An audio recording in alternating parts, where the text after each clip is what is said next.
So while that's happening, The meeting is live, gentlemen. Thank you very much. Okay, I'd like to call to order the regular meeting of the study session of the Planning Commission for the City of San Clemente, California, Wednesday, October 6th, 2021. And Adam, would you please call roll? Commissioner Camp. I do not see Commissioner Camp, and he did indicate that he would be out for this meeting. Yes. Commissioner Cosgrove also is not present and will be out for this meeting. Commissioner McCacken. here, Commissioner Prescott Leffler. Here. Chair Pro Tem McCann. Here. Vice Chair Tyler. Here. And Chair Crandall. Here. And before I turn the meeting over to Summers and Murphy and Partners, I've had a couple of the commissioners introduce themselves to the landscape architect team. So Commissioner Tyler, would you just indicate what your background is real quickly, and then I'll go on to Commissioner McCann. Yeah. So my name's Hannah Tyler. I am a former municipal land use planner. So I've sort of sat on that side of the table. My undergrad's in urban planning. My master's is in architecture. Now I sit on the private side and I work mostly with resort developers to do land use entitlements. But I also work with long range planning for municipalities as well. So I sort of teeter between both sides of the table, but when it comes to landscape review, I've been on the planning department side. And now I'm also trying to implement that. So I'm excited to hear, what this is from your perspective. wonderful, thank you. Pleasure to meet you. Okay, Commissioner McCann. Sure. Hi, gentlemen. My name is Scott McCann.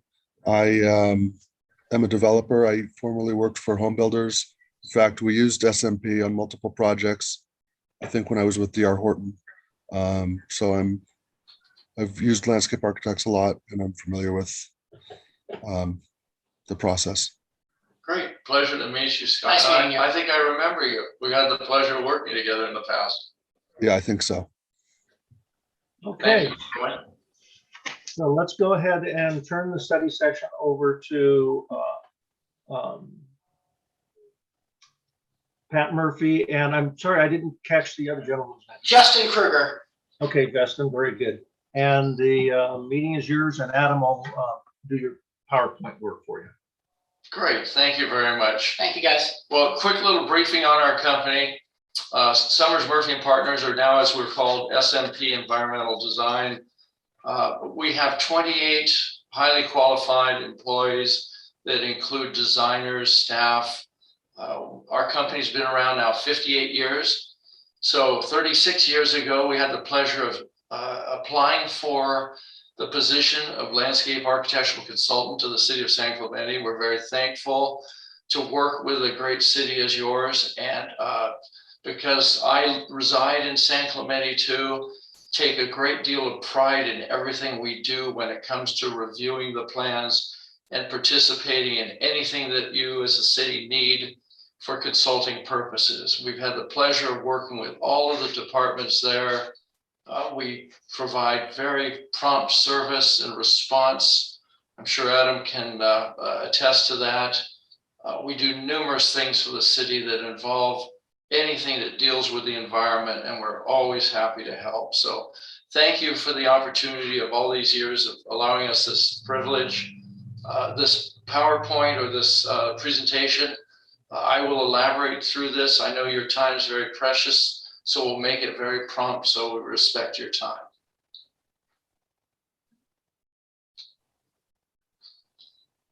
Cover sheet, as everyone knows this one. So part of planning and review services for the city, we've acknowledged the fact that we have a great system in place working closely with staff there. When an application is provided to the city, we're notified, and the following quick slides here we'll go through. I won't bore you with too much on this because it's to the point. So Adam, if you'd like to proceed to the first page, please. So this is just a quick shot here of it's always nice to put names with faces and so forth. You know, we have a great group. We've been in this office in Dana Point.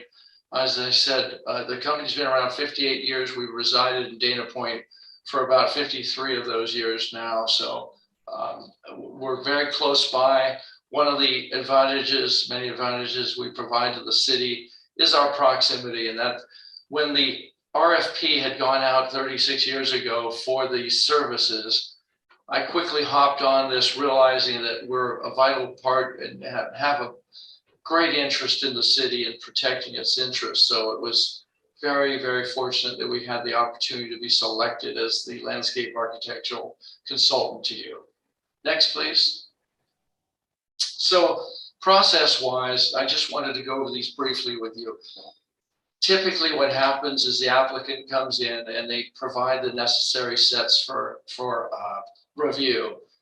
Counter person inside the city itself fills out a form. We've got a system now whereby this has gone very efficiently in the preparation of these plans. A call is made to our company and we promptly pick up the plans because timing's of the essence with these applications. We want to make sure we don't hold up the process. And even through the process itself, if there are any changes in the plans or any communication, we reach out to the applicant to make sure those changes or those clarifications are taken care of. Emails come in, but quite often phone calls come in. It's my duty to return those phone calls and respond to emails immediately so as not to hold any process up.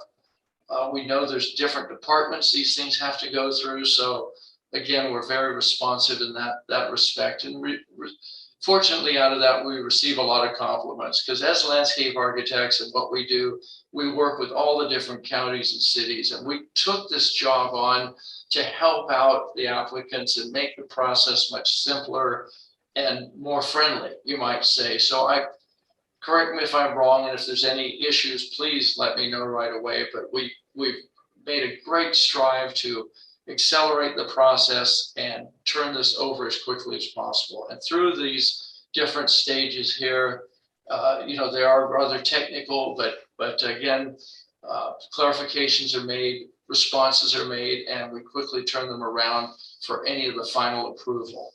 When the installation of the final plans are approved, the project is installed in the ground, we then, again, are notified. We have staff here, if not myself, to go out, do the field review, prepare punch lists that are necessary, and or make the approval to make sure that is turned over. Next, please, Tanner. So the applicant requirements, to expand on this slightly more. 3 sets of drawings are sent in and so forth to the city.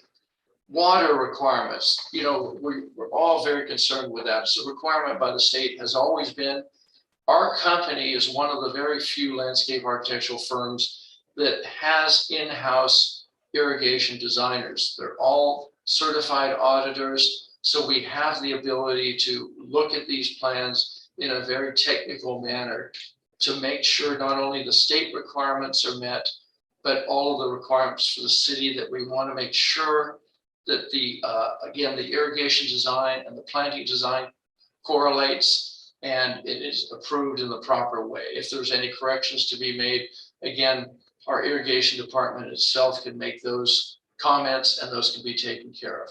Orange County Fire Authority, that's always, fire more than ever is important these days. And review of those plans is technically or typically done by the Orange County Fire Authority itself. We then look at those plans just to make sure that those plans are conforming to the requirements. So we're almost like a second review, you might say, to make sure those conformances are met. The fees, by the way, on the right-hand side, I know that's not of interest to you, but for the record, we have never increased the prices of what we do, our fees, for the entire length of the 36 years. We've always maintained what the city originally established. Additionally, quickly, Bluebeam has come into play. Electronic submittal process is obviously a much faster form of transmitting plans, saves on paper and so forth. So we quickly hopped on the bandwagon to pay for the necessary software to be able to check plans through Bluebeam.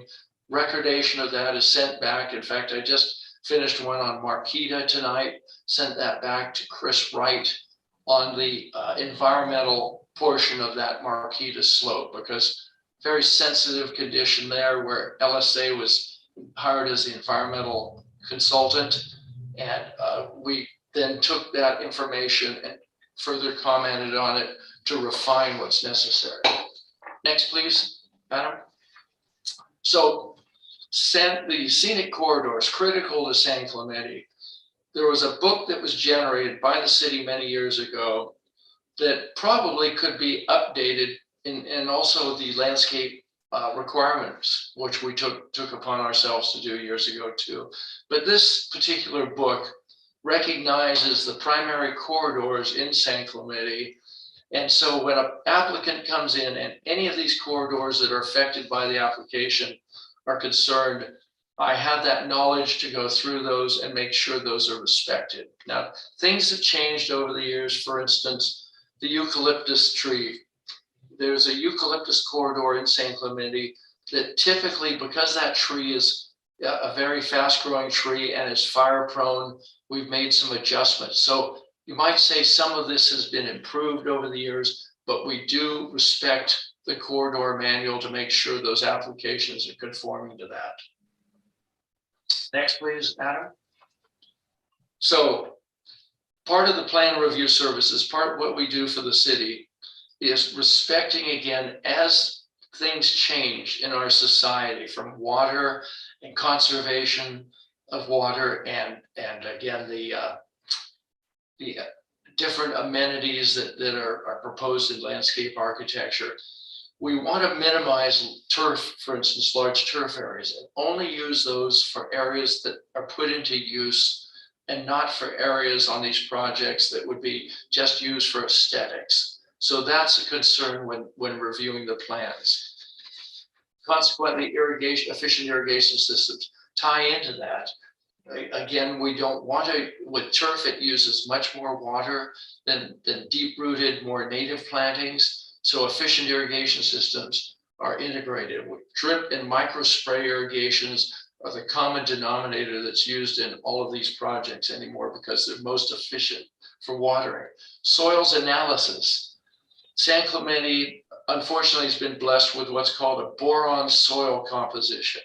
That soil is inhibiting a lot of plant growth. In looking at the analysis of that particular soil, it's much like a roof where you have a very shingle sort of look to it. Water doesn't penetrate through boron. Therefore, the soil agronomy soils tests are required for each of these submittals. So the plant compatibility is geared to what that soil particularly is on specifically to the site. Mulch and gravel, decomposed grams. Those are things that reduce the amount of water used. They displace turf. They're encouraged for minimizing weeds and reducing evapotranspiration. And of course, utilization of low water use plants. That's always been the requirement in San Clemente.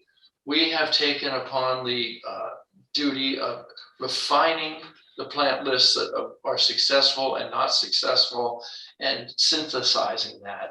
San Clemente now requires 60% of all proposed plant materials to be natives.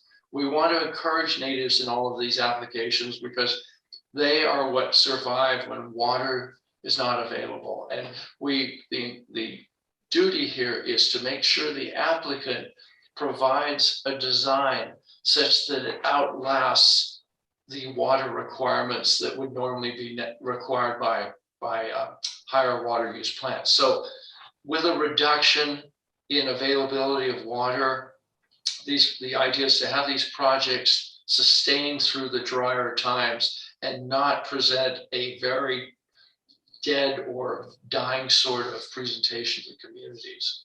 So xeriscape becomes a very strong principle encouraged and required in all of the applications. Next, please, Adam. So different types of plant material. Native plants do not have to be typically what are thought of as gray desert-like Arizona sort of applications, but rather there are a lot of native plants that survive very well in our climate. As you know, San Clemente has the best climate in the world, as evidenced by our license plate frame. And the types of plant material are widely available in the native vernacular. So again, in reviewing these plans, I will systematically go through the plant palettes, flag any plants that tend to be not compatible with natives or not compatible with water requirements, because plants are rated in low, very low, low, medium, and high water usage. In the design of these plantings planting plans that are submitted as these projects, the object is to make sure there's a compatibility and there's not a low coupled with a very high or high water use sort of plant material. So the review of those is very important, making sure there's a consistency in that. Next, please, Adam. So going back to agronomic soils reports, this is something 36 years ago when we had the privilege of starting being the landscape consultant to you, I pointed out was required. And we've adopted this as part of all applications. It's whereby soils analysis are taken, and the larger the project, obviously, the more soil samples are required because of the amount of area. But these analyses, there's a sample form here by Waypoint Analytical, where it measures the electrical conductivity, which is the ECE rating, or the nitrogen, potassium, and phosphorus in the soil. If it's lacking any one of those ingredients, the soils report will identify that. It will also provide a recommendation for what the soils are needed to make a successful project. Oftentimes, an applicant may require, or I should say, request a soils report to be provided at a later date when the final grading is completed, which is certainly possible, and I'd make that approval as long as an agronomic report is provided to us, to me, and the city before any construction starts. So we will allow that to come at a later date once the final grading has been conducted. Next, please, Adam. So drought tolerant planting examples. Here are some examples within the city that allow for groupings and massings of plants that are very attractive. Again, we don't have to have a lot of high water using plants. There's many plant materials that are very attractive that are complementary to the city. And again, in reviewing the applications of these projects, I always make sure that there's a consistency and compatibility with the plant types and the water requirements. Next, please, Adam. Again, some other examples of that. These are some projects that we have done and through the years. And you can see that the types of plant materials that are combined give a very wispy sort of proper, suitable application to the city of San Clemente. The slopes, we're blessed with a lot of slopes through San Clemente.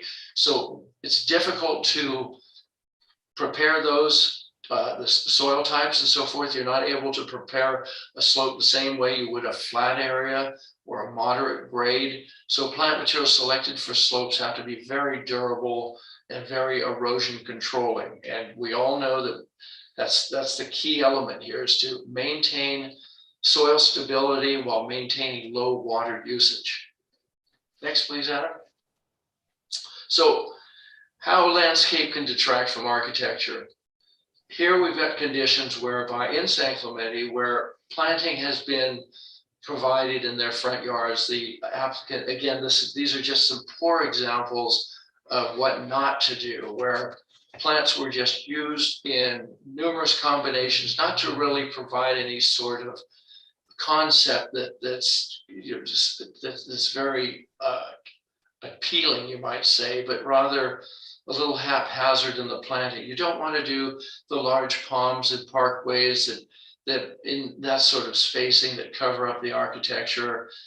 You don't want to have a mixed match of different plants that bury the architecture. So these are bad examples or things not to do.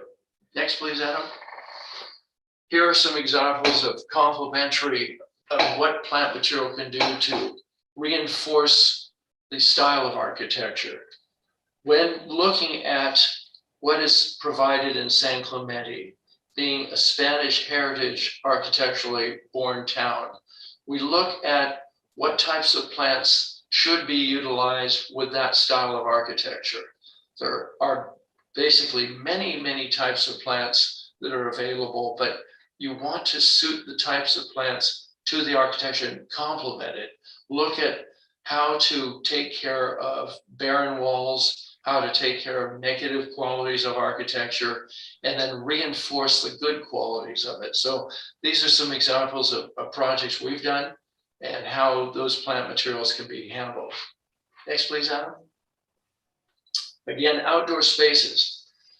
Landscape architecture transcends the interior architecture itself. And the idea is when an applicant comes in, provides a solution to those exterior spaces. If there are better ways of doing things, we will provide that sort of input to help the applicant. We don't just necessarily take a design that's provided and accept it if there are ways to improve it. Now, it's not our job to dictate the design and tell another designer exactly how to again, do their job, but rather aid in making a better solution. So if input can be given to the applicant that provides for a better solution, it's not only better for the project, but it's better for the city. Next, please, Anna. Again, some more examples of that on how landscape architecture can really make a difference. These, again, are our designs.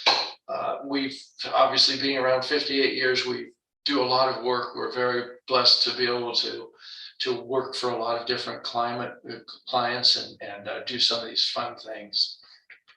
Next, please, Adam. So again, other complementary items. When you're looking at, again, style of architecture, style of the theming of buildings and residential, there's lots of ways to handle that. And our expertise, or our background, I should say, aids in the fact that we've got the experience that will help out the applicant, help the city, and always keep the city in the way it should be kept. And that is reinforcing styles of the Spanish heritage as well as the historic, which we work quite closely with planning in the city itself. Next, please, Adam. And of course, the last slide here, we were very fortunate. Years ago, the city had contracted with another design firm. At this point of when it was in its inception of the design, there was some falling out with that particular firm, and we were called in, fortunately, by the city to help out. And we were pleased to be and proud to be part of the Hermosa Sports Park. So we finished these drawings up. We assisted in the field observation. One thing about our company that we can provide and have been for years is that field aspect. It's making sure that not only the designs are held to in the proper approval process, but also through the instrumentation of final installation, and that the project comes forth in the way it was originally approved. There's often field changes that are come about, whether it's utilities that are unforeseen or not identified, or other aspects. So we're able to pick those up and find solutions in the field that make the project whole. So that's it for this quick presentation. So any questions? I didn't want to bore you too long. If there's anything I missed, I'm happy to answer those. Again, as I said, we're always available. If any of you council people need any help at any time, I'm always available to take care of those. I believe Adam will confirm this in planning, but there are often times when there are specialty items that come across to the city. For instance, there may be a specimen tree that is a heritage tree in the city that has been there for many years. And the planning department will call me to take a look at that as a field condition and offer up what the value of that tree is for replacement, or even if the tree needs to be removed, if the developer is proposing to remove it. Quite often, we will do those. I will take care of those services at no charge. I will either take care of it early in the morning on my way to work, since I live in San Clemente, or on my way home. So that's something we've always given to the city. It's not about the money. It's not about, it's about the ability to be there for you. And again, being proud of the city and being available for anything you need. So, okay, so any Thank you very- questions? Thank you very much, Pat. I You're will welcome. say, what he's presented to the commission here is what actually goes on behind the scenes that we don't see in most of the projects, because these aren't ones that would necessarily require discretionary approval or something. But when we do have high visibility projects, we will get to work with Pat and even have him present at the commission level. Ones like the Miramar or something of that degree. Typically at design review, we're getting a conceptual plan, which would be before Pat's group gets involved, and it's just schematic. And then he may come along in between the design review process and the commission level. Do you have any comments on that, Pat, about your approach on working on projects that are requiring discretionary approvals? Oh, yes. In fact, the reserve, for instance, or Forester Ranch, two excellent examples of that, whereby both associations, especially the reserve, took it upon themselves to do, in this case, about 450 tree removals. A combination of the association and the residents there requesting those be removed for view purposes from their individual residences. Years ago, I was contacted by the city to evaluate the condition out there and worked with the consultants by the association and the city to make sure a program was put into place to reestablish those trees. Forester Ranch in the same aspect, by the city relying on us to be able to review these conditions in the field, very, very important. And so we bring to the table the ability to put back, you might say, or offer up alternatives for what may have been taken upon someone's purview to remove things. Miramar is a great example too. In the review of that, and I know that's gone on now for, I believe, several years. That's the food court there. Again, the respect for the architecture and the character comes into play when creating the food court, when it comes to looking at how plant material can be, again, established to complement that, reinforce, and again, sustain the original concept or historic quality of that. Historic homes within the city, quite often what will happen is there will be a requirement to maintain the architectural style and again, find plant material that was true to the time of when that particular architecture was established. So at any point in time, planning will contact us and will request some specific input into how that's to be handled. I just handled tonight the Marquita slope, which, as I mentioned previously, has a lot of specific conditions when it comes to, again, the coastal sage scrub and what the Coastal Commission requires. You've got sensitivity when it comes to the coastal sage scrub, and what the Coastal Commission wants to or will accept in that case, establishment of that plant material. In this particular project. It actually calls for temporary irrigation to establish the native plant material that's conducive to the coastal environment. And I've chimed in on that, written a report as part of the Blue Beam and just sent that over to Chris. So Commissioner Crandall, you're absolutely right. Our duties to you vary. There's nothing really static when it comes to review of everything. They all have a particular personality and requirement to them. So does that answer your question in kind of a long? That does. And Commissioner Prescott, I see your mic is unmuted. Yes, I do have a question.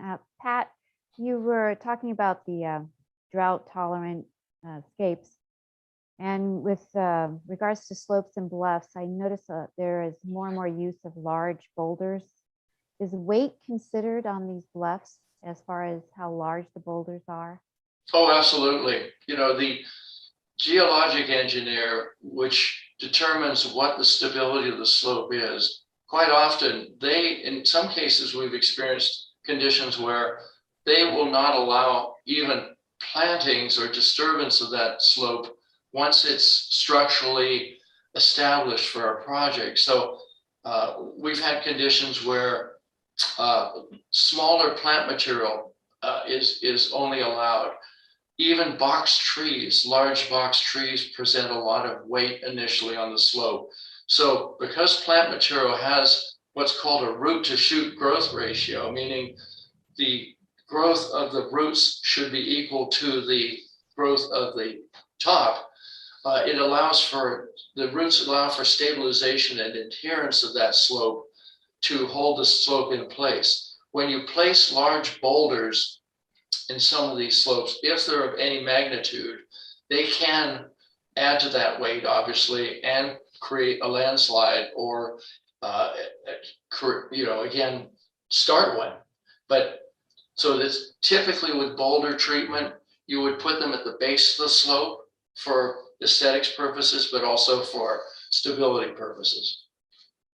Thank you, and I'm pleased you're using Blue Beam. Oh, you're welcome. We try. It's something I had to learn, but as soon as it wasn't Adam, I couldn't remember who requested it, but right away we purchased the software, and I'm old school, so it took me a little bit to learn it, but Yeah, we use it all the time. good. Are there any other questions from commissioners? I see. Chair Crandall, if there are no other questions, I would like to just make one comment and Please. speak on SMP's behalf. I've worked with this firm for many years, and Pat has done extraordinary work for the city. One of the purposes for this study session tonight was to provide some additional information to the commission about the information that is presented to them in our applications. So there are, as Pat mentioned, SMP works on many aspects of the city's landscape needs.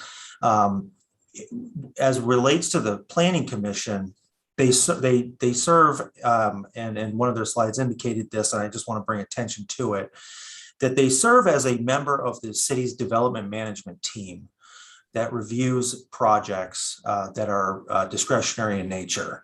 And our code, it identifies the applicability of meeting the landscape standards based on the request being made.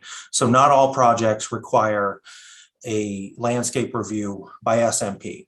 However, many of the ones that the Planning Commission will review do require some kind of landscape review. And so what typically is seen in these types of applications is a landscape plan that is a conceptual landscape plan when it's presented to the commission. This landscape plan is reviewed by Summers and Murphy Partners prior to the Planning Commission's review to ensure that it meets our code and that it's, it's consistent with the design guidelines related to landscaping for the city, so that when it gets to the planning commission review process, it's not something that can't be developed after the fact. It's something that's already been reviewed by SMP. So when we're reviewing projects that include a landscape plan, Summers and Murphy has already reviewed it. And so if there are any questions, please reach out to planning staff ahead of time, because we can always get Pat Murphy. Well, I don't want to fill up his schedule just yet, but I'm sure that we can always get him to come to a commission meeting and answer any questions that may be related to that landscape plan, seeing that as how he's already familiar with it, having reviewed it once. And thank you, Adam, for that too. And I skipped that part because the DMT, very important part. That's the point at where the conditions of approval are drawn up. So you so kindly send over plans, or I should say, we pick them up when an applicant comes in with it for that preliminary plan. At that point is where where I will make notes of things specific to that particular project, including following the city guidelines and so forth. But each submittal always has its own personality. In other words, for instance, a historic submittal, totally different than the standard submittal for new development. Historic's always going to capitalize on specific architectural features or key things to that particular site. A standard project still would have a lot of different items, but no two of these DMT reviews are exactly alike. There's always some personality difference. And the idea is to catch as much of this as possible before it goes to the planning commission and it goes into the conditions of approval for the applicant to prepare the construction drawing. So thanks, Adam, for that. I skipped over that. No, not a problem. And we continue to thank you for your high quality work and that our discretionary projects really do turn out as wonderful as they have. Great. No, thank you. Okay, one last comment in that same vein is, and Pat will, I'm sure, vouch for this, doing a complete landscape plan in detail and all, and to finalize it before your project is even blessed as being viable is something we don't necessarily require. That's why it's usually a conceptual plan up front. And as the project becomes more viable, we get more detailed, and then one is presented usually at the commission level.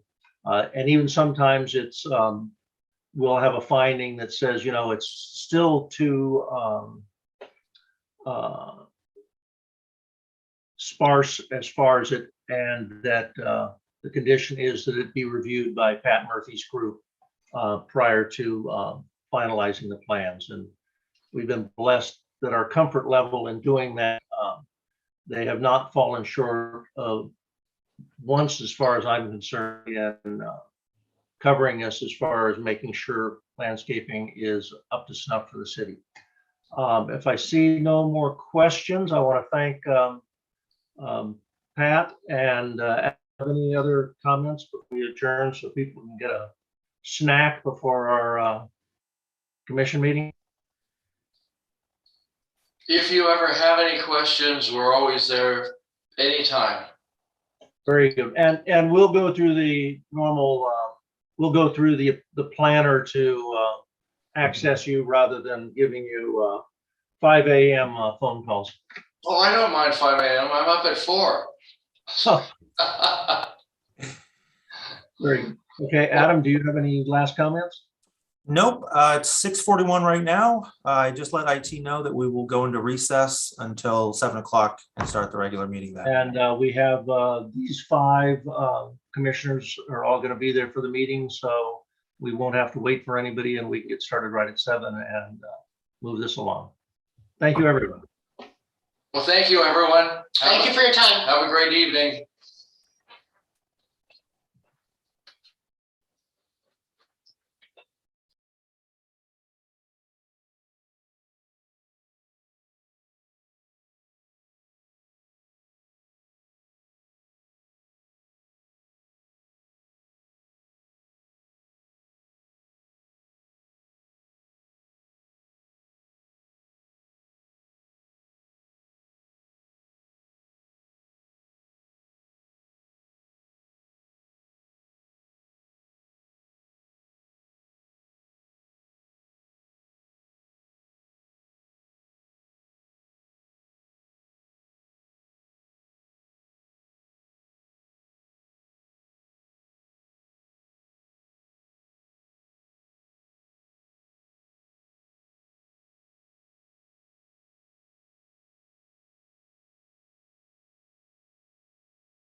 Hello, Chairman Bart. How are you? Good, Commissioner Prescott, how are you? Good. Question. I do not have minutes in front of me. I did not either. And Okay, I tried to search the web for them and they didn't have no, them I in the did. packet I did either, ask so. Meredith if she would send them, and I have not heard. So I thought maybe it was just me. Okay, so we No. don't have them. I do not have them, so I suspect they are going to be postponed till the next meeting. Okay, I'm good with that. I just didn't want to be the only one that didn't get to read them. No, you are not. All right. And if others did, I was gonna probably have to recuse, just saying. I was unable to review them, so. Right. Same here. Yeah, I apologize about that. The last couple of weeks, we've had some significant staffing impacts and we were not able to get those pre-reviewed and just ensure that they included all of the comments that were made, especially on the parklet portion. So that will be at the next commission meeting. Okay, very good. Let's see here.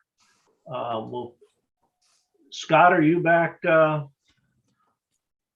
at your desk, and or Commissioner Tyler? Yes, I am here. Okay, very good. We're just waiting on Commissioner McCann right at the moment, and we'll get started in 2 minutes. Do we need to get IT to restart the meeting, Adam? Actually, it's still going right now. I don't see the background on it, Well, we'll start but right at 7 at o'clock, 7. yeah. Let's wait till 7. Of those up, do we have anyone who would like to volunteer to do the Pledge of Allegiance? Nobody jumping on it, so I will go ahead and lead the Pledge of Allegiance tonight. There he is. With 2 minutes to spare. I'm in a hotel in Dallas and the lighting is terrible, so I'll just probably stop video. That's But I'll not be too here. bad. A little bit of a sepia look going on, but you know. Good afternoon, everybody. Hello, Chris. Hi.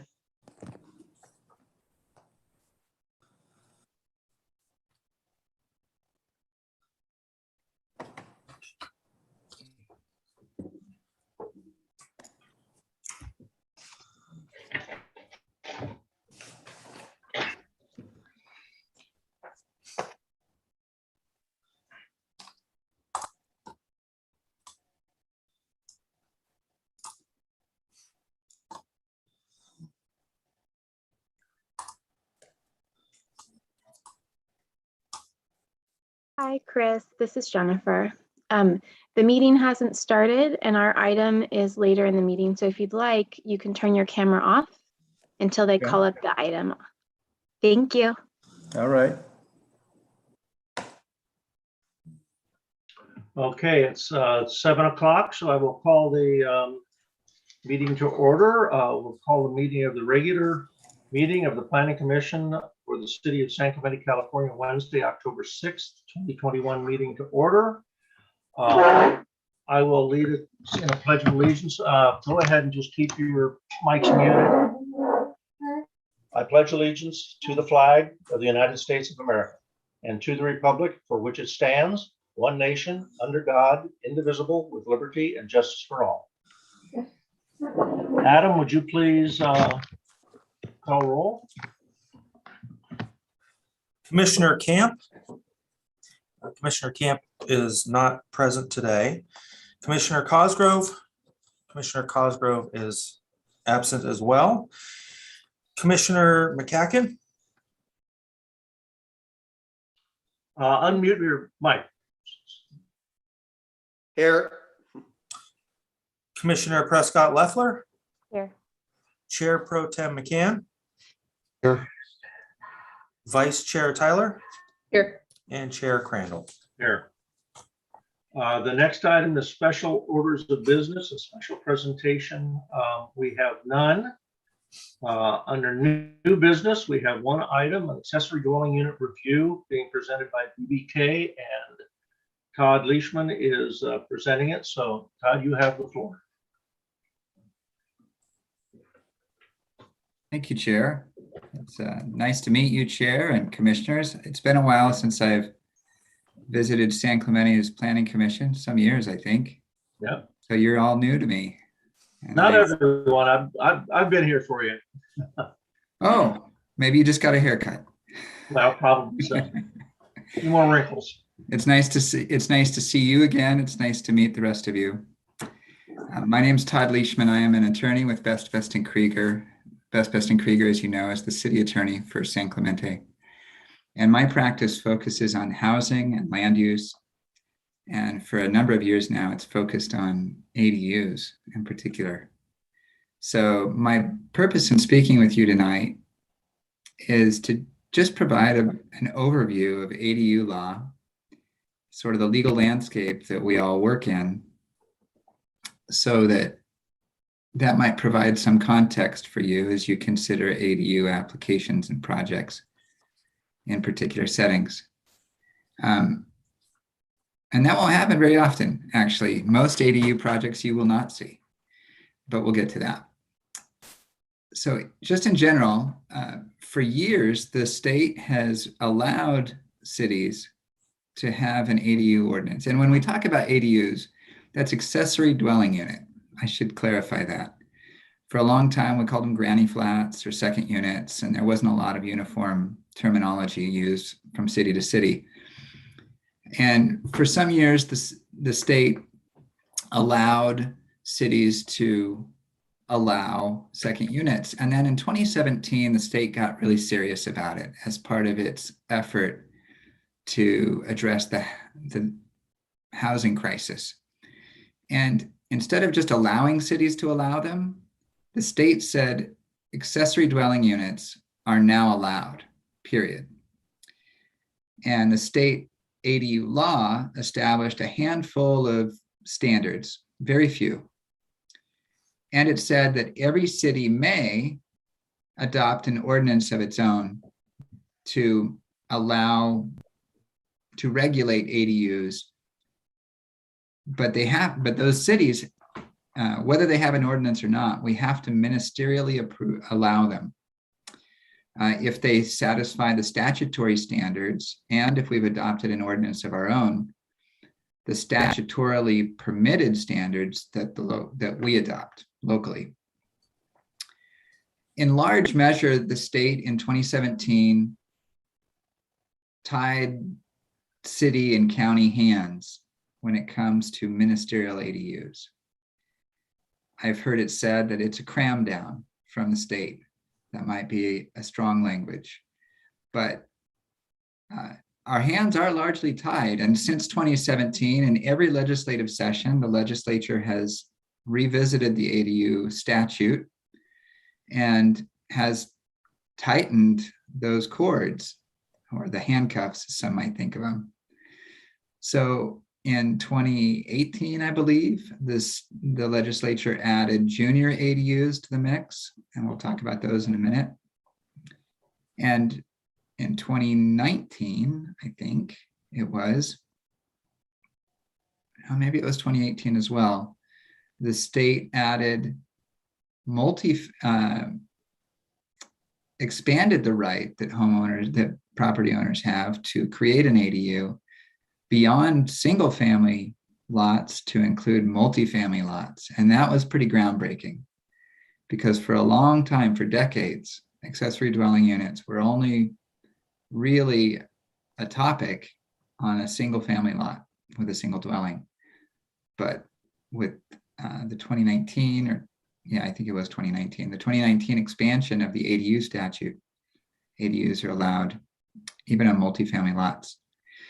So for your purposes, just to kind of help set the table, the landscape that we work in now when it comes to ADUs is that if a proposed ADU fits certain very few statutory standards, then the city, every city, has to approve them with just a building permit. The city has to issue a building permit. We call those building permit only ADUs. They come in 4 types. The first is if someone wants to convert a portion of a main house or of an accessory dwelling structure. Convert is can be a little bit misleading when it comes to the main house, because someone can say, I want to do a main house, or they can say, I've got a main house that I want to convert part of. That makes sense. But they can say, I want to propose an ADU and convert part of that proposed space, which just sounds to me like you're planning it from the beginning. In any case, the state law treats any proposed space in a main house or any space in an existing accessory structure, and that can be a chicken coop, a gazebo, a tool shed, any accessory structure can be converted to an ADU as one of these building permit only types. So that's the first one. The second building permit only type is what we call limited detached. The state law says that a property owner has the right to build an accessory dwelling unit that's up to 800 square feet, 16 feet tall, subject only to 4-foot side and rear setbacks, and just with a building permit. So no control over architecture, no control over landscape. Of course, the building code applies to all of these. The state's not in the business of letting people build things that don't comply with the building code. So that's the second. So the first kind of building permit only ADU is the converted in a main house or accessory structure. The second kind is a limited detached, 800 square feet, 16 tall, 4-foot side and rear. The third kind, and both of those are on a lot with a single family residential unit, existing or proposed. The third kind, well, the third and fourth kind are both ADUs on a lot with a multifamily dwelling structure. And HCD, the Department of Housing and Community Development, interprets that as, and most of us interpret that to mean a structure with 2 dwelling units, primary dwelling units in it. So think duplex, 4-plex apartment building where they're attached, even row houses where they're attached. So on a lot with a multifamily dwelling structure, people have the right to up to 2 detached ADUs, subject only to 4-foot side and rear setbacks and a 16-foot height limit. There's no square footage limit like there is with the single family. Maybe that's a legislative oversight, maybe not. And then they also have the right to, so that's the third type. And we'll call that the fourth type. I think I skipped the third type. The third type is converted space in the multifamily dwelling structure, but it can't be the conversion of any dwelling space. It has to be conversion of non-livable space. And the statute refers to basements, attics, oddly enough, hallways, storage rooms, garages. So if there's a multifamily dwelling structure like a duplex, and there's a big common area room, or more likely around here, a garage, then that can be converted by right. By the way, garage conversions come up a lot. Conversion with a single family dwelling, that is a converted ADU. So that's the first category. If it's in a multifamily dwelling structure, then it's converted on multifamily. So those are the four types of ADUs, none of which we have a say over. We have to issue the building permit if they check the statutory boxes. Now, there's a whole other set of, category of ADU that we also have to approve ministerially, but we do get to impose more standards than just the 2 or 3 or 4 that are in statute. We call these ADU permit ADUs, though I think maybe Adam, you can remind me, in San Clemente, do we refer to them as a use permit or an ADU permit? How do we refer to them?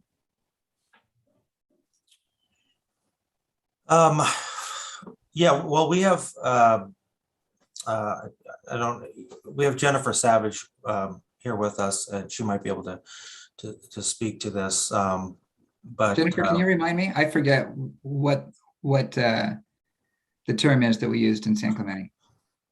ADU permit. Okay, great. So that's pretty standard. That's what we recommended in our template. And some cities changed it, some didn't.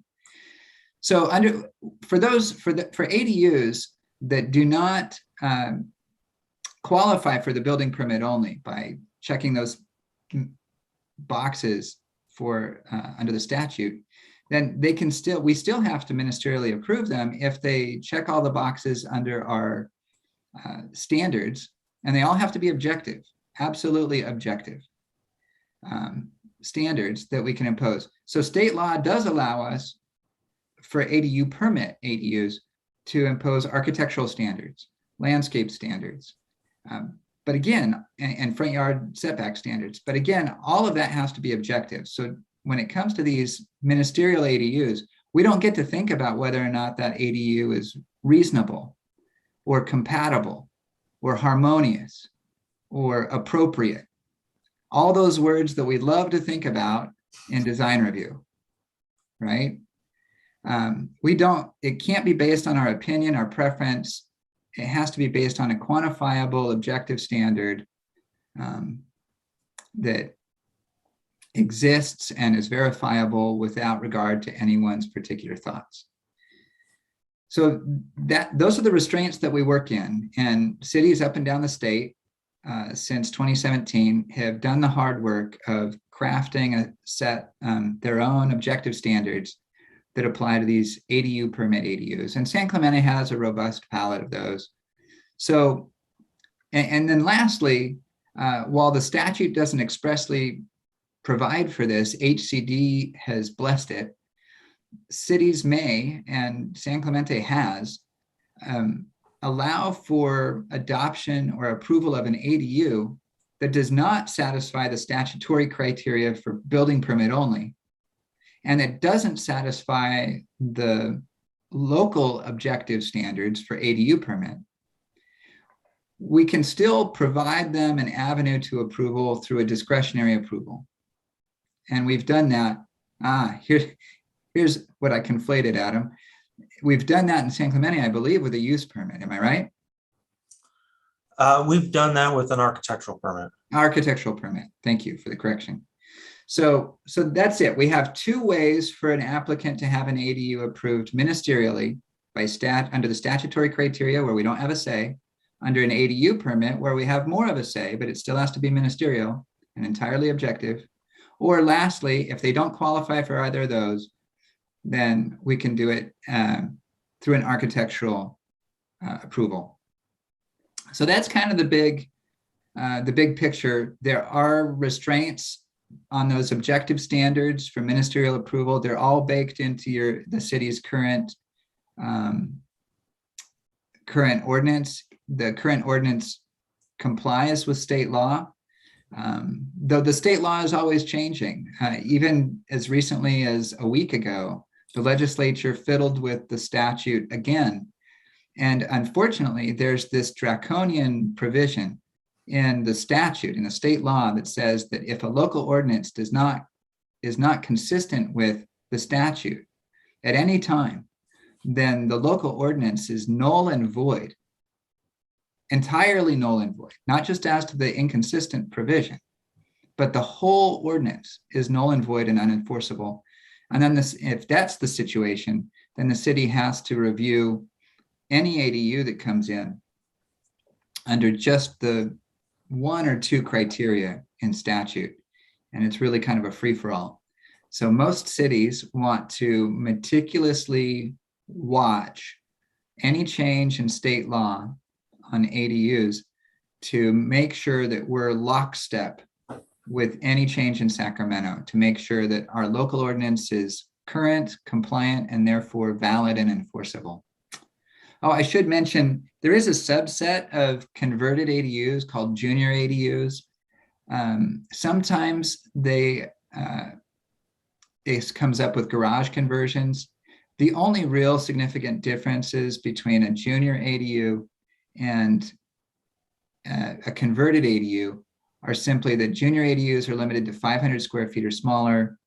They don't have to have their own bathroom. They can share one with the main house. A junior ADU can never be in an accessory structure. It always has to be created out of space in the main house. And they can have sort of a de minimis kitchen. They call it an efficiency kitchen. It's really quite small. A hot plate and well, I don't even know if it requires a drain, to be honest.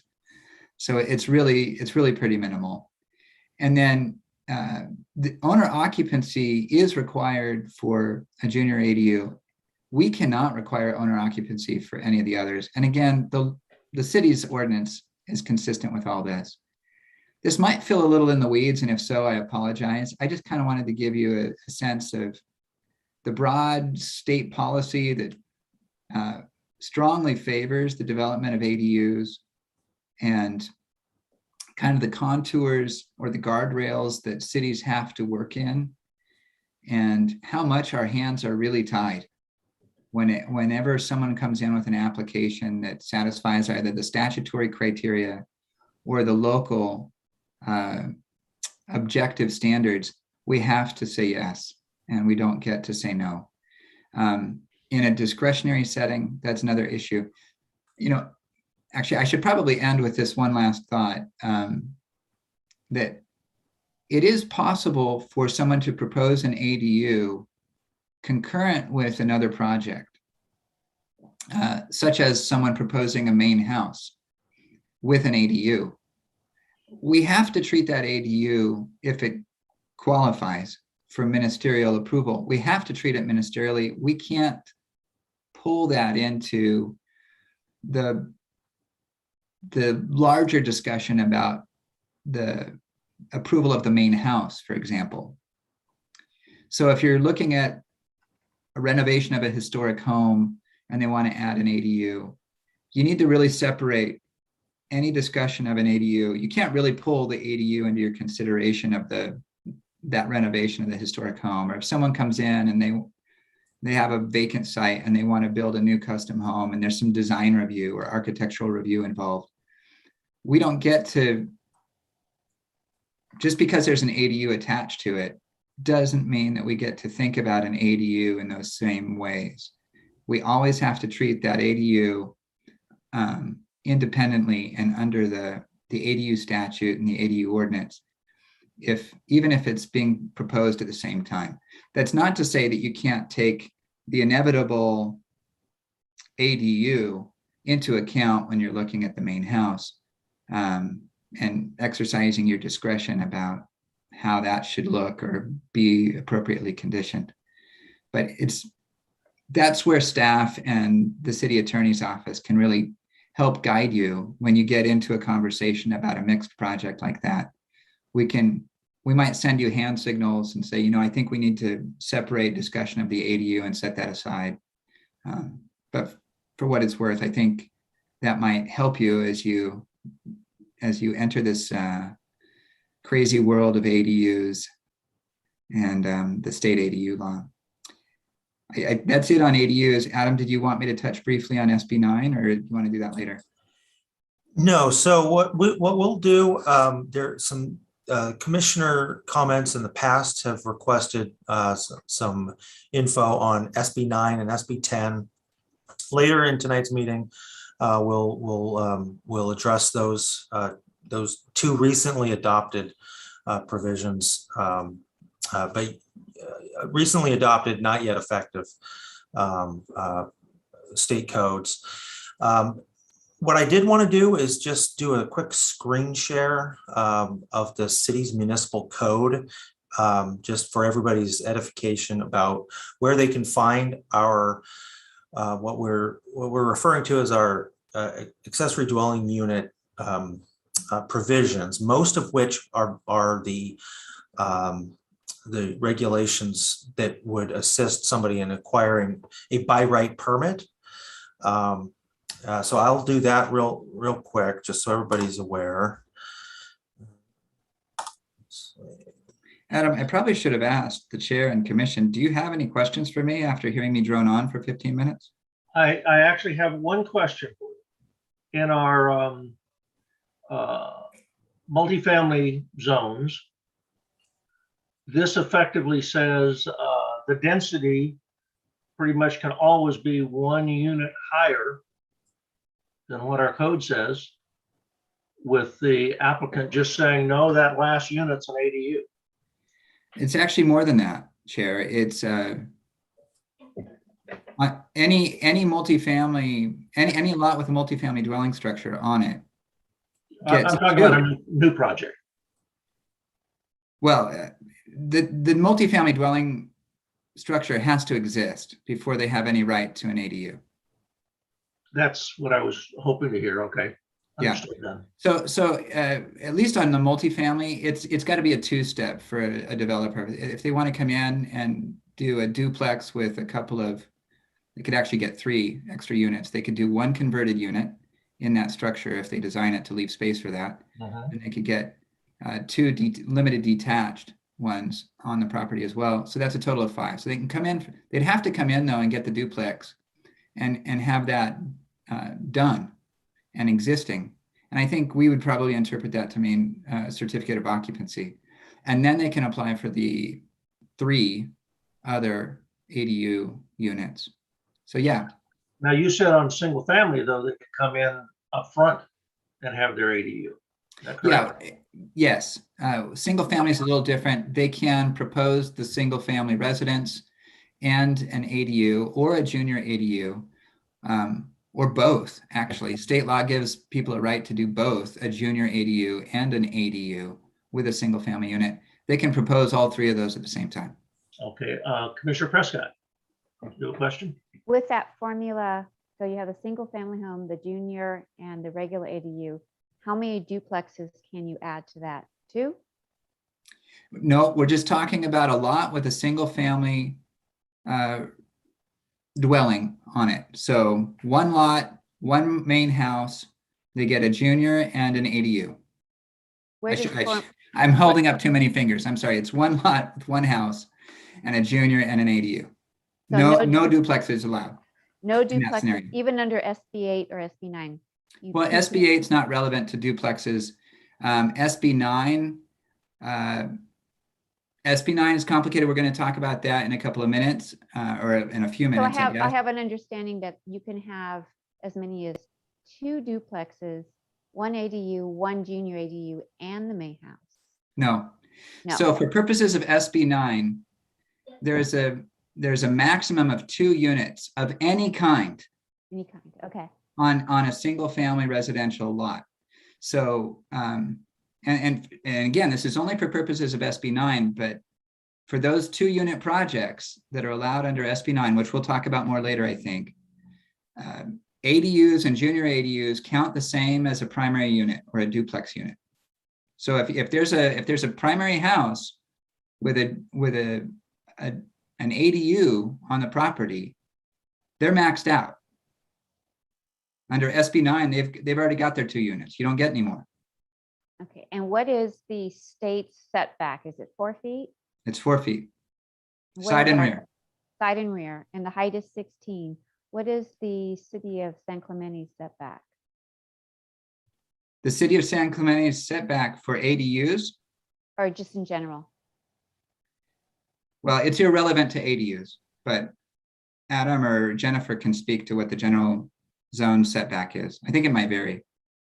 And when you say it's irrelevant, does the state take precedence, or does, We're completely preempted on side and rear setbacks by the state. as far as the limitation of the 4 feet, but if we went for, let's say, 5 feet, Couldn't do it. would- could not do it, but we cannot go less than the 4 feet. We can go less than the 4 feet. We can We go less can't- than the 4 feet. We Okay, so can't go more than the 4 feet. And if the ADU is at a 0 lot line because of the structure that they're replacing is 0 lot line, we're obligated to the 0 lot line, but we can still hold to the 4 feet. Can we hold to the 16 feet as far as height? Well, that is a detail of the state ADU law that I did not discuss, but I will because you brought it up. The state ADU law says that people get to replace an existing structure with an ADU without regard to setbacks or height limits, as long as it's built in the same location and to the same dimensions. So if there's an existing structure out there that's 33 feet tall, right on the property line, they can tear it down and replace it with something exactly in that spot, exactly in those dimensions.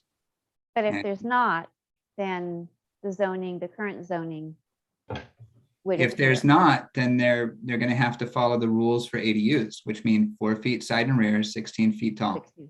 Okay, and, okay, thank you. Great Just for question. clarification, our setbacks are 4 feet. Our code does not provide any additional, I'll call it liberties in terms of setbacks beyond what the minimum state requirement is. Yeah, most cities up and down the state are very jealous of their local control. And so they, like San Clemente, have keyed their local ADU ordinances to regulate to the maximum extent still allowed under state law. And that's what you have.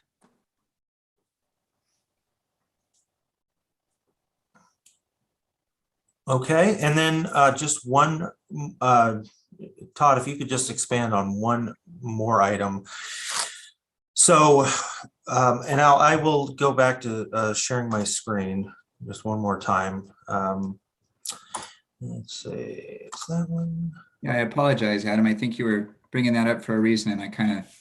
No, that's fine. Okay, good. I wanted to make this, I wanted to provide the public and the commission the information about, where these regulations are actually located. San Clemente uses Muni Code, which a link to our zoning ordinance is available on the city's website. If you look up our planning services under departments on the website, it will direct you to how to get to our municipal code. But these are the regulations that the state, or excuse me, that the city adopted to in response to what the state did.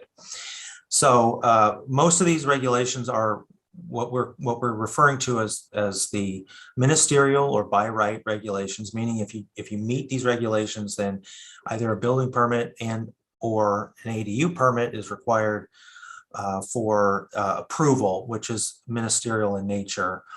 For the planning commission's information and what is most likely going to be the review that the planning commission does related to ADUs is going to be contained in subsection G, which if you can see it, it's around the middle of the page. It says non-conforming ADUs and JAD and junior ADUs and discretionary approval. And what this is for any proposed ADUs that do not meet the by right or ministerial standards, our code allows a process for discretionary review of an ADU that doesn't meet one of those by right standards.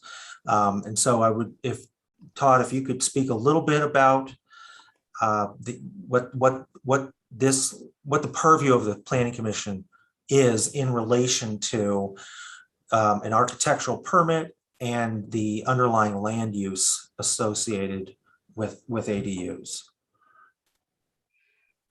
Sure. Thank you. So when an ADU does not qualify for ministerial approval because it can't check the statutory boxes for building permit only, and it can't satisfy every one of the city's own objective standards for ADU permits, the city has allowed for a discretionary approval through the architectural review process. When you're doing that, there are findings that go with architectural review. You need to look at the project based on that.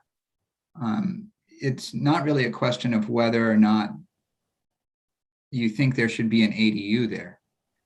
You need to, because the scope of architectural review is, as the name implies, it's focused on the architecture and how appropriate it is for that site, for the surrounding area, perhaps. You can't make a decision. You're not supposed to make a decision based on a non-architectural reason. So you need to stay focused on the findings pertinent to this architectural review approval. It would not be appropriate for you to deny discretionary ADU because you don't like the idea of an ADU there as a use. Kind of need to be agnostic about that, or Switzerland at least. You need to be neutral about how that space is going to be used, whether it's a yoga studio or a home office or an ADU. You need to stay focused because of the context of the discretionary approval, because of the nature of the discretionary approval here, it being an architectural approval. You need to stay focused on that and its findings. So pretend that just ignore the fact that it's an ADU altogether. Just treat it like space. Is this built space? If we allow this built space as proposed, can we make the findings? Is it too tall or is it okay? Is it too big, or is it, in massy, or is it fine? And is it ugly, or is it sufficiently pretty? Those are all things you can think about when it comes to architecture, but please do not get distracted thinking about how that space will be used. I have an additional question. So if you're looking at it that way, and you're specifically looking at the zoning, what we already have, and you decide to alter the zoning for a project, whether it's width or height or setback, would you be setting a precedent going forward for other ADUs or other projects? No, I think I understood your question to be if we're willing to. We're willing to look at in a specific project and alter it to meet the architectural design, and that would alter our zoning Standards. Okay. For that one project. Does that set a precedent going forward for other projects? No, every case by case basis, fact specific. Of course, you don't want to treat anybody arbitrarily or capriciously. That would be bad. So when you make the findings, you should make the findings and include specific facts about what supports those findings. That's just good government 101. We so often have to make findings. We don't want to just make conclusory statements. We want to actually say because, and then state the specific facts that we think support the conclusion. And so all of that is tied to a specific application, a specific circumstance. It is not precedential. Now, I should mention that once it's established that an ADU does not qualify for ministerial approval under either building permit only or ADU permit, then the state ADU law is irrelevant. You can set it aside entirely. And all of those built-in statutory constraints like 4-foot side and rear setbacks, they go with it. You don't have to respect the 4-foot side and rear setback for a discretionary ADU because those setbacks are only imposed on ministerial approval. And if it doesn't qualify for that, it's not relevant. So at that point here in this space, looking at a discretionary ADU, really your touchstone set of standards is going to be in your normal zoning code. Thank you.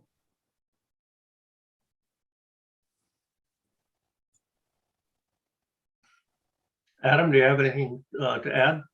I do not have anything to add. If there are no more questions, we can move on with our agenda. Mr. Leishman will remain our assistant city attorney for the evening, and he will be joining me as I discuss SB 9 and SB 10 in the report section at the end of the meeting.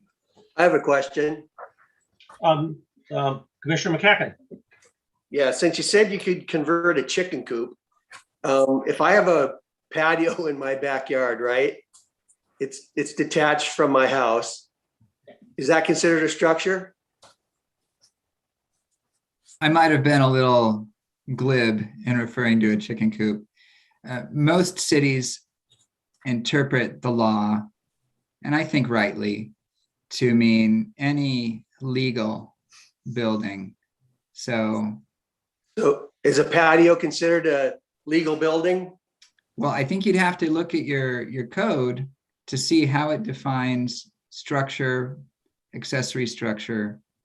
It's not a foregone conclusion, though, that just because a structure, if there is something called an accessory structure and it fits that definition in your code, just because it doesn't have 4 walls doesn't mean that it can't be enclosed and converted to an ADU. Yeah, we actually have two sections for accessory. We have a building accessory and a structure accessory, or accessory building, accessory structure. Yeah. So it does address and define both. So I think these are the kind of questions that are probably best addressed in one-on-one conversations with staff and possibly the city attorney, because we don't want to get too much into the legal weeds in a setting like this. Anything else, Commissioner McCacken? No. No? Okay, I see no more mics. I have a quick question. Commissioner McCann. Thank you, Todd, for all your explanations. So we are allowed to have some say on the architectural design of the ADU, or not? Yes, but only for those that do not qualify for ministerial approval. You will not see a ministerial ADU. It will not come to you, because the city Okay, is got it. required to handle all that administratively and ministerially. So, but does the city impose like, hey, this needs to be prettier? Like, okay, we understand that. No, that thinking is baked in up front into those objective standards for ADU permit ADUs. Somebody has already thought hard about what does pretty look like, or what does compatible look like. And more often the focus is on compatible there. I believe that the city ordinance says that the appearance of the ADU has to match the appearance of the main house. And that includes exterior materials, colors, finishes, doors, windows, roof pitch, everything. And that gets a little funny, right? Because you might think, well, you don't want them to be matchy-match, but necessarily, but there's really no other good objective way to ensure some substantial amount of compatibility with the main house than just requiring a match. So if somebody comes in and they have an ugly stucco house, my house is stucco. I think my house is kind of ugly. And if I like Dwell magazine and I really like steel and glass structures and I want to do an ADU behind my house that looks better than my main house, well, it's not going to satisfy the objective standards that require me to match my main house. I'm going to have to come in for a discretionary approval.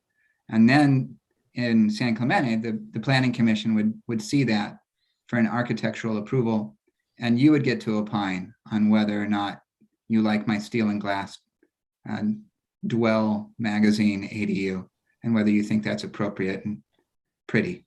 Okay, thank you, Todd. Yeah. I hate to do this, but I do have one more question, and it might be for Todd, or Yes, it might be for Adam or Jennifer. On a mixed use project, which the zoning is different for the residential side, is there anything different that we would need to consider for an ADU? There's no mixed use scenario that involves an ADU. Okay, thank you.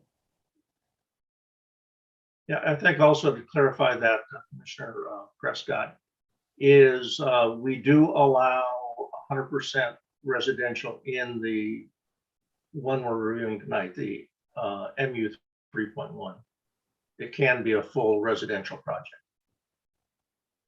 Meaning a mixed use project can be 100% residential. Correct. In an MU zone. Okay. In that case, you probably would have ADUs.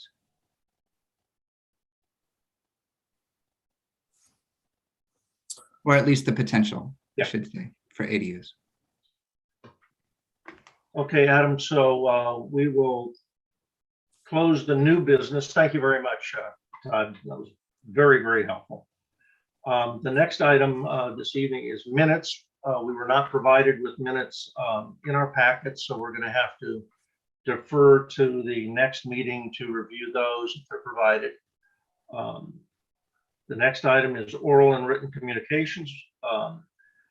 Adam, do we have any oral or written communications that you've received? We have not received any oral or written communications for the items on this agenda that are, excuse me, for non-agendized items on this meeting. Very good. Then our consent calendar, we have none, and we will go to the public hearing portion. We have one item tonight. It's 123 Avenida Sarah, architectural permit 21002, Bush accessory structure. And Jennifer Savage is the staff that will be presenting this. And Jennifer, you have the floor. Good evening, Chair, Commissioners.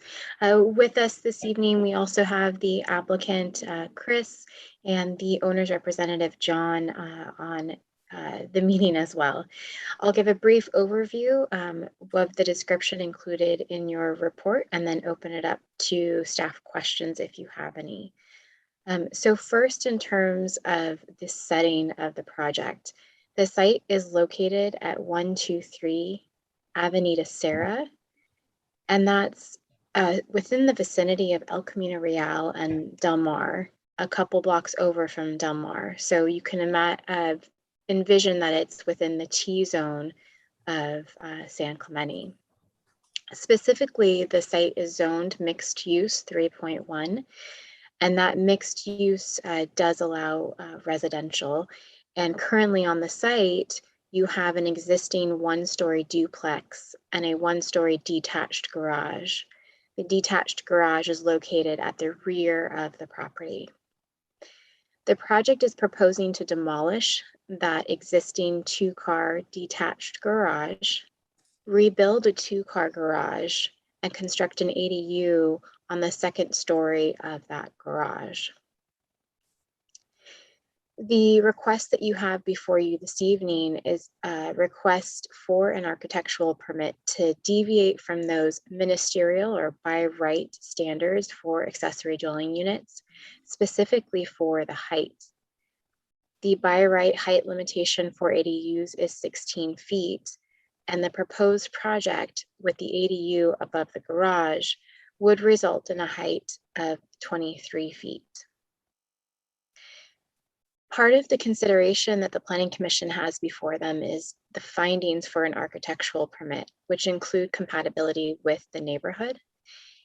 And if you consider the adjacent properties, the two-story structure proposed by the project appears to be compatible. To the east or north, you have a three-story multifamily structure. And on the opposite side, you have a two-story structure as well, 2 to 3 story structure. So in this sense, in this particular location and particular proposal, a 2-story accessory structure with the ADU on the second story appears to be compatible and meet the findings required for an architectural permit. The staff report provides additional detail with supporting information to make the findings.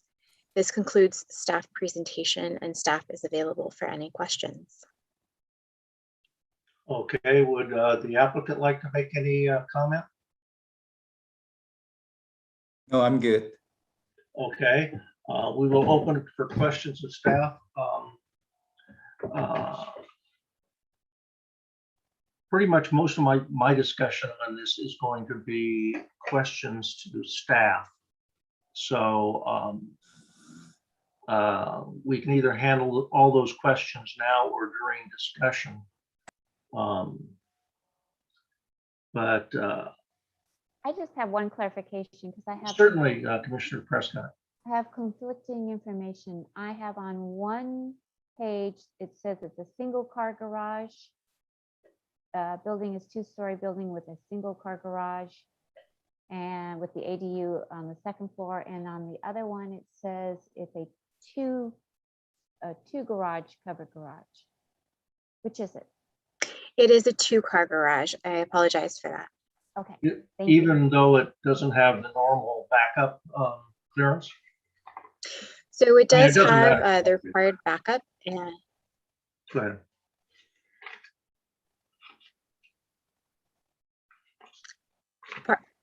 pardon me, Chair, did I answer your question? Actually, I couldn't hear your answer, kind of blurted out a little bit. I But- apologize for that. As the project is proposed, they proposed the garage in a location that would allow them to meet the required backup, specifically the turning radius around the existing duplex to remain. Okay. Okay, I don't see any other lights on. Let me just ask a couple of basic questions so I know the process to review this. The accessory structure is, excuse me, the accessory building that is current on the site is going to be demolished, correct? Correct. And so they're putting a new accessory building there for a garage. And putting it at 0 setback on the side. And 3 foot to the rear. And increasing the footage to 500 and, what do we got? 563 square feet for the garage. Which does not qualify for the 0 lot line. So I assume you're trying to use the MU3 setback to the side yard, is that correct? That's correct. And one of the goals of the project is to maintain the existing 2-car garage so that they maintain 2 parking spaces on the site. And in order to accomplish that, they do use the MU 3.1 0 setback on one side, but they also are conscious of the fire requirements and provide a 3-foot setback on the rear to meet the fire code requirements. But I guess I don't understand the fact that our code even has a figure that addresses this in section 1724.080. No, excuse me, 1724.040A. And it says we can go to 0 lot line as far as if that accessory structure is 400 square feet or less. An accessory structure can't, I mean, it basically says it can't be 0 lot line if it's over 450 square feet. So are we giving an exception for that? And is the code, the section that you're referencing, is that specific to the subject to zoning? That's specific to accessory buildings. If not less than 450 square feet have to, if more than 450 square feet can't be 0 lot line. Yeah, it's, if you look at figure 17.24.040A. Thank you. Yeah, I'm looking at the same. Yeah, I think, Chair, I think what you're referring to, it's the standards for detached accessory buildings and structures in residential zones and on residential lots in mixed use zones. Correct.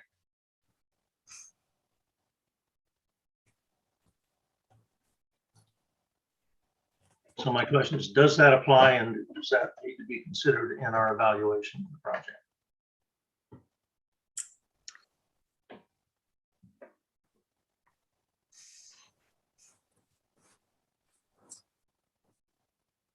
Yeah, so if you take a look at that particular section, there is a provision that allows a detached accessory structure over 450 square feet to conform to the setbacks of the underlying zone. And in this case, the MU 3.1 has 0 side setbacks and 0 rear yard setbacks. In this case, you would not be required to provide an exception. So is this being considered an accessory structure building then? what are we calling it? It is an accessory structure and it's over 450 square feet. Okay. I think I've got a whole bunch of questions like that. I'll wait for discussion. Do we have any other questions for staff at this point? I have a question as far as Commissioner Prescott. thank you. As far as the utilities, there is a telephone pole right in that area, and if that structure does go up to past the height limit of 16 feet, and the wires are coming down low, was any accommodation made for all of the cabling that is involved there? There are required, not setbacks, but vertical setbacks from overhead electricity wires. Staff did not review that. I will look for the applicant to see if they've reviewed that, and if not, we can address that in a condition. It is right against the property line. It swoops down between the two sides. It looks like it's been there for a long time, and it probably at one point it will probably go underground, but right now it is right there, and I'm curious about access. If it does go above the 16 feet, what does that look like? Thank you. Thank you. Okay. I don't see any other mics. One just clarification, Jennifer. When we look at accessory structures, is that when we say that the accessory structure is 563 square feet, it's really over 1,000 feet. Isn't that correct? Because it's 2-story. Correct. So we'll discuss that also. That's just what I need to check. Okay, so let's close the presentation portion. Adam, do we have any public comment on this item to read into the record? The city has not received any public comments on this item.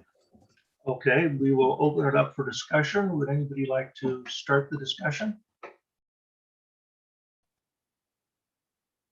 Okay, I will make some observations and maybe that will get the discussion started. I'm after visiting the site and looking at it, the MU 3.1 has height limits which certainly exceed this, and are. I am concerned about going to the 0 lot line, even though it's allowed with this, because there's a window on the adjacent building that this is going to block, being on that 0 lot line. And the whether we call this an ADU or not, I think that's what the BBK was kind of indicating we might actually be doing here. But to me, it seems like stepping it back and getting a decent setback on the second floor, maybe going to the 4 feet, letting the garage be where it is, but pretty much blocking light and ventilation to a window on the adjacent structure. So I don't think we're quite compatible there.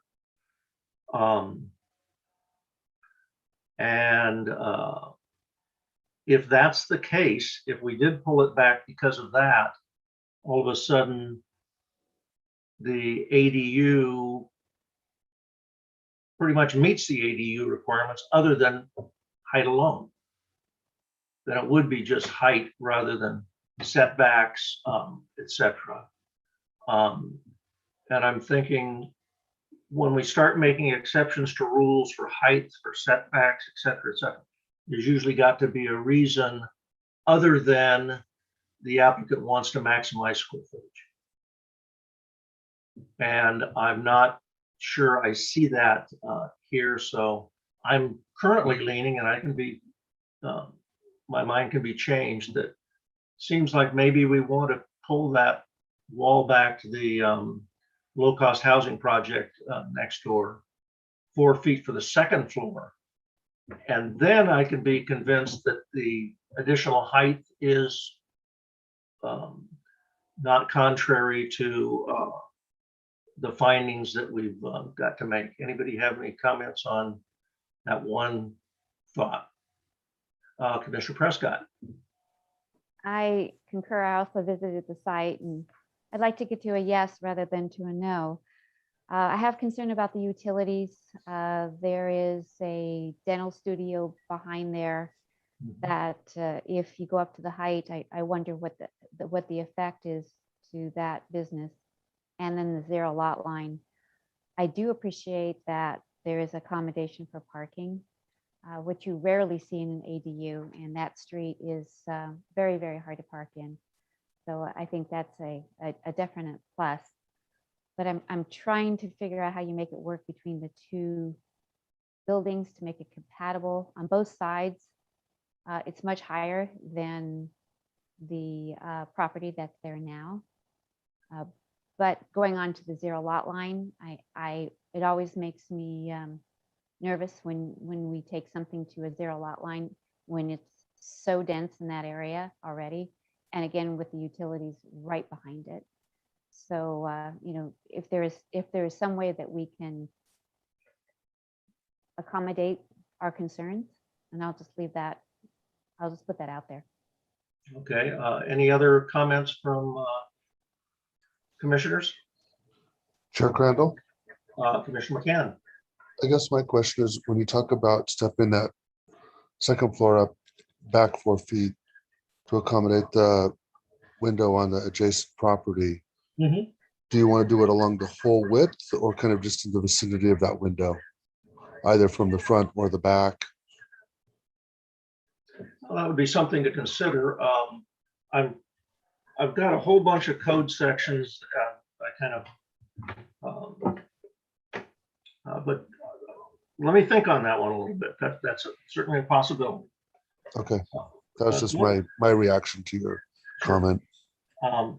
My concern is, okay, we've got a situation where we are no longer calling the accessory building an accessory building, and I'm uncomfortable saying, okay, it's 563 square feet. Well, the accessory building, which has a dwelling unit on top of it, is well over 1,000 to almost 1,200 feet, I think, probably close to it. And the height that's normally allowed is 16 feet for accessory units. And I believe that's even the limit in the MU 3.1, even though it's got its own codes on it. For the accessory building, an accessory building can't be over 16 feet. Is that correct, Jennifer? We're You know, making I'll an let- exception there. If you're talking about the accessory buildings and structures, not ADUs, those are limited to 15 feet. Well, we've kind of been led to believe that if we make these exceptions and all, we cease to evaluate this like an ADU. Todd, would that be correct? Certainly, you're not beholden to evaluate these like ADUs. Okay, thank you. If you want to use the ADU regulations as a frame of reference, you can, but you are not beholden to the ministerial ADU standards. Yeah, which to me makes it seem like the height limitation is we're doubling the height that's allowed in that zone of a accessory building. And that's why I was saying if we move the building 4 feet from the property line, so it complies with the ADU rules, I can be more justified in saying, I'm not opposed to ADUs. I'm trying to make this work so they can have an ADU. That may be a way to do it. I want to be able to make the finding that, let's see here, it's finding B. The architectural treatment of the project complies with any applicable specific plan in this title in areas including but not limited to height and setbacks. So I'm trying to find a way that we can make that finding without doubling the height that's adjacent to the property line.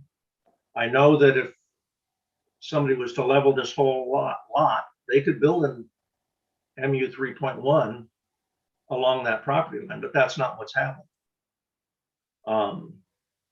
And I want to make sure that the applicants here in good faith trying to build an ADU, and that's what it's been called. And I think having the setback, protecting the adjacent property, their light and ventilation, it can be accomplished.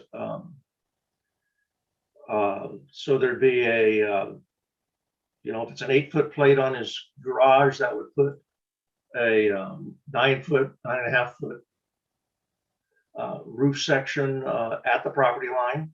Then it steps back 4 feet, and basically the dwelling unit on top is shifted to the, what would that be, south? I guess it is, 4 feet. And then it would comply except for a reduced setback to the rear, which is 3. But I think I could justify that. I don't see that impacting anybody as much as the side yard. Commissioner McCacken, I see you're unmuted there. Right. Well, I was Okay. looking at the windows that you're worried about are at least 3 feet away from the wall on that other apartment house. Mhm. And it looks like they're a lot taller than 23 feet up. I don't think so. I think they're probably at about 18.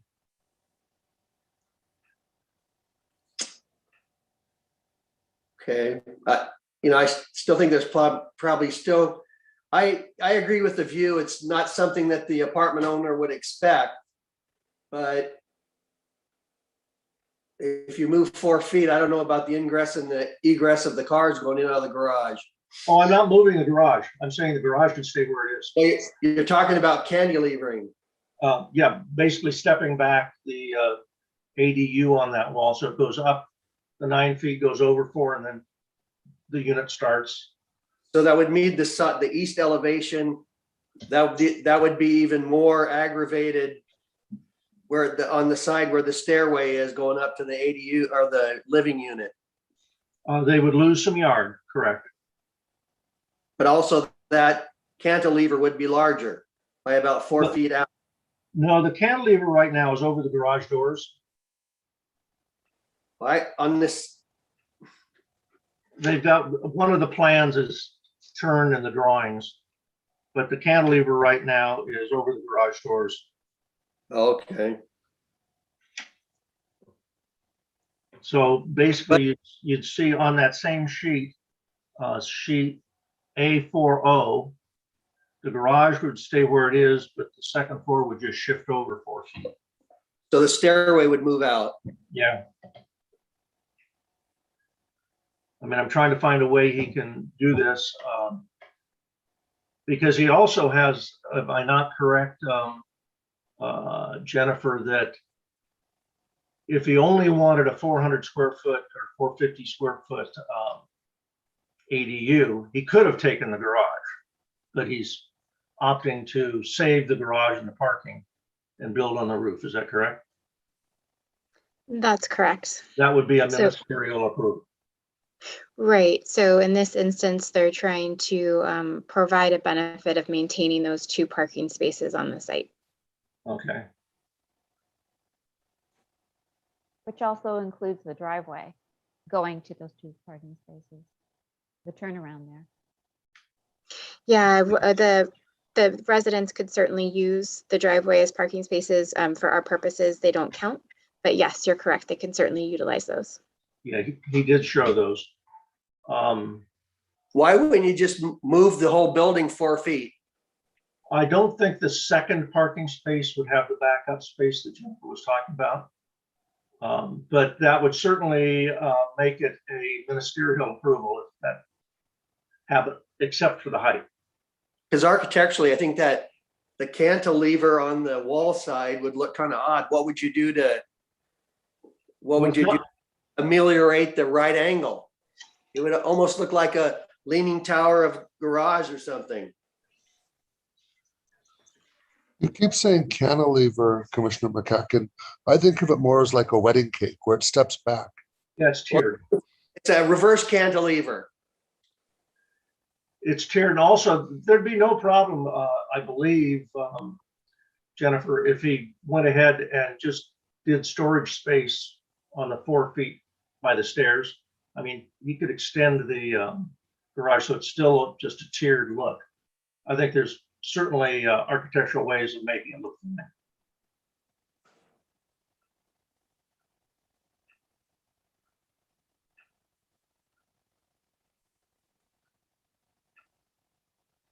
Because it, you know, this isn't we're not looking at variances here because there is no nothing unique about the site that prevents this applicant from building the ADU the size he wants. He's just chosen this configuration that is requiring us to make exceptions for what I see as setbacks and height. And the only reason for the two of them is he wants to increase, get an additional, obviously, rental unit and save parking, which I think are both good things to try and do. And I think if it's made to comply a little bit more, it doesn't seem like we just blatantly said, wave the magic wand and the issues go away. Commissioner Tyler. Yeah, I just had a question, and this goes back to Ms. Savage's comment on the side yard setback. Are we actually giving an exception to that, or are we tying that to the requirements for accessory buildings within that zone that are allowed to do 0? Are we just considering height? You are just considering height in this instance because the underlying zone allows that 0 lot line. Okay, thank you. But only for an accessory building. Is that correct? We're talking, this is an accessory building. I don't care what the Correct. overlying zone. If this was part of the main building, absolutely it would be 0 lot line. But as far as the accessory building, it can be 400, 800 square feet, but it can't be quadruple or twice as big because now it's 2-story.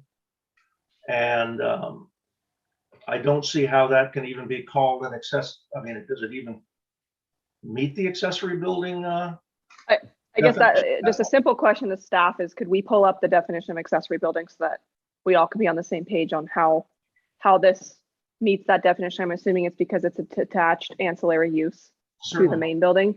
But I guess I just think, can we as a group figure out, are we, because I don't know that we're contemplating the setback. I guess in my interpretation of what staff has presented to us, I think we are contemplating the height.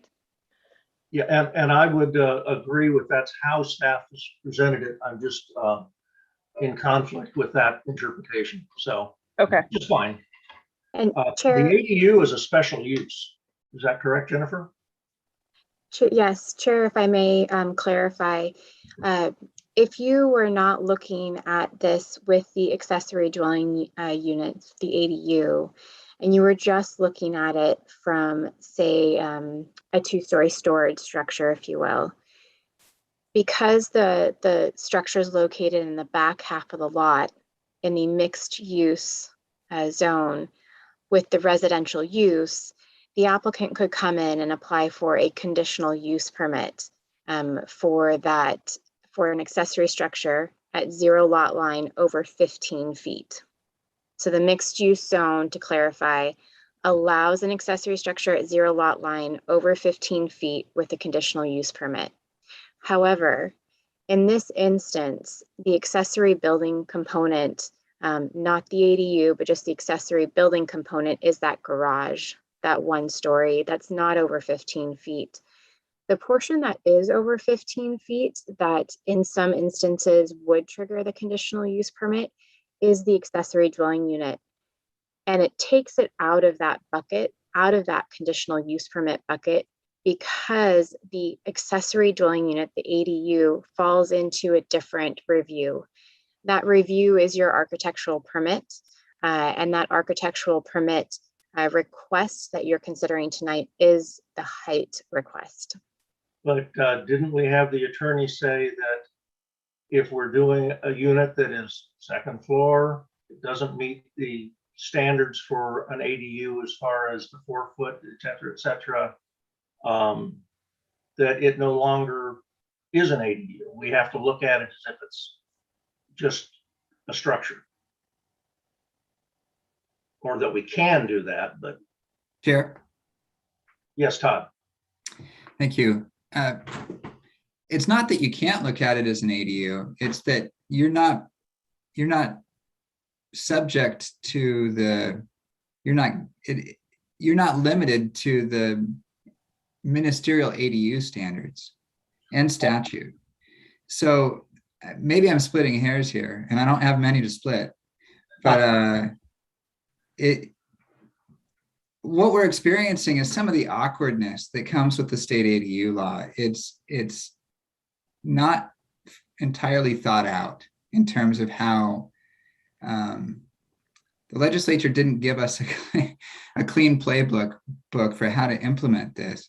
But yeah, that's what we're looking at here, is that the tool that we've provided for someone to ask for an ADU that does not qualify for ministerial approval is the architectural. Now, whether and how much reference in this architectural approval you want to make to the ADU standards that apply to ministerial ADUs, that's up to this body. Well, we're not making rules. We're trying to live within the rules that we've got. Well, that's what I'm telling you, is that you've got the rules that you need to follow for an architectural review are the findings. Okay. Those are your guardrails. And if in making those findings, as you're considering whether or not it's reasonable to go up this high, you can consider all sorts of evidence, including the standards that are in the ministerial, that apply to ministerial ADUs, if you think those are a helpful measuring stick when it comes to reasonableness or appropriateness. You can. This is a discretionary approval. We're looking for evidence to help you make those findings. That's it. Okay, thank you very much.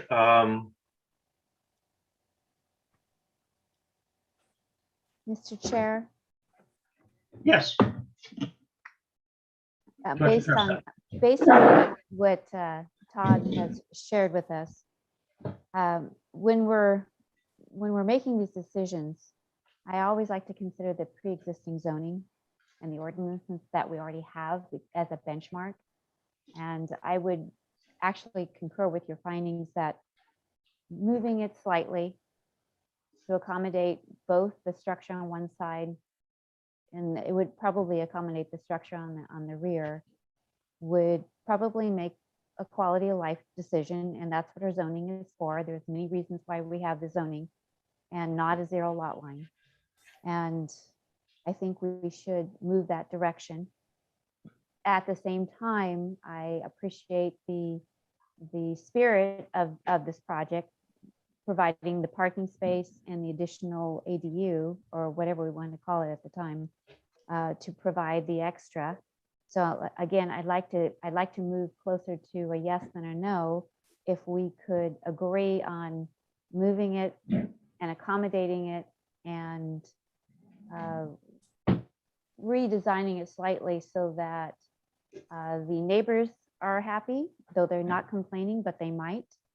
And the parking still stays, and they get their ADU. And I'm still not comfortable with a height limit, but maybe I can be convinced.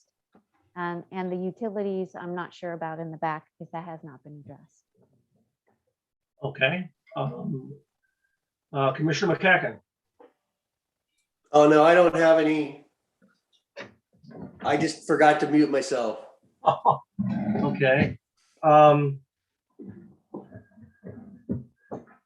So Jennifer, would you walk us through one more time? I appreciate if I'm doing a code search and I say, okay, I go to the definition and Commissioner Tyler requested it, the definition of an accessory building. Can you find that for us quickly and read that into the record? I have that up on my Thank you. screen. I'll read it. Accessory building means an enclosed structure used or intended for supporting or sheltering any use or occupancy, which may either be attached to or detached from a primary building on the same lot, but which is incidental in scale to the primary building and or within which a use is being conducted and is accessory to the primary use being conducted on the site. Okay. And then the the dwelling unit on top is a special use. Is that correct, Jennifer? If we look at it as an ADU. Accessory dwelling. Okay. Then that figure 17.24.040A, you're saying does not apply because of the underlying use. Is that correct? No, that 17.24.040A, above that in subsection C1, B2, it does say that a detached accessory building over 450 square feet can conform to the setbacks of the underlying zone. And if you refer to the figure, you can see that the figure doesn't reflect that particular provision, but the little asterisk sentence in that figure, it's quite small, but the asterisk in the figure says that accessory buildings or structures over 450 square feet shall adhere to the setbacks of the zone for primary buildings, and in this case, it's 0. Okay, very good. And then if we make an assumption that we're going to comply with ADU requirements, that would be what, section 17.28.270? Is that correct? Yes. And that required, or for ministerial approval, that requires a 4-foot side and rear and a max height of 16 foot. That's what one item for in F, it talks about the height and side yard and rear yard in that section. Correct. Okay. So if somebody were to ask me, how come we didn't make this ADU comply with the requirements, even though it's on a second level, my response would be what? It could be, if the Planning Commission chose to, make the findings on page 1 of your report. Because in section 17.28.070G, it allows someone to request something different than those standards in F. And in this instance, they're requesting a height standard that's different. And on page 1 of your staff report, it has the findings for the architectural permit. And those findings include that the architectural treatment of the structure is compatible with the general plan, as well as the zone, as well as the city's design guidelines, and then that the project maintains the character of the neighborhood and is not detrimental to the development of the city. And item B also says that it complies with the height and setbacks. Correct. And in that That's instance, the one I'm struggling with. And I'm willing to give in some to make sure this project works. But not to, it just seems strange to give into everything. Yes, and in that instance, you can refer to the height of the underlying zone. Can I, If it were part of the main building, I could do that. This, I'm still hung up at this accessory. Commissioner Tyler. yeah, I just have a comment as we prepare findings one way or another. I think you'd made a comment that you find that the height of this structure is preventing air and ventilation to the neighbor, or light and ventilation, one of them. And I think we should be cautious in making that finding, because if a brand new structure were built on this site, they could have a 0 setback and go up to 30 something feet. And I just don't know. I don't know that I would make that finding, because I think we'd be looking at it through a conditional use permit. And I just don't know that we'd be making that finding at this point. And so I think, that the distance of that other structure is probably well over 4 or 5 feet from the property line. And so I think to say that they lack air or ventilation is probably a stretch. And so that would be one finding that I probably wouldn't be comfortable making in reference to the height of an accessory building, because I don't believe we have a view shed protection ordinance either. Well, I'm not actually making that finding. I'm just saying it doesn't meet the code. I'm not making the finding that is just an observation, but the finding would be, I'm having trouble, but we've got 5 votes here. I'm just struggling with this one, saying, okay, I'm giving in on the height because I think if it's pulled back, the height is not an issue.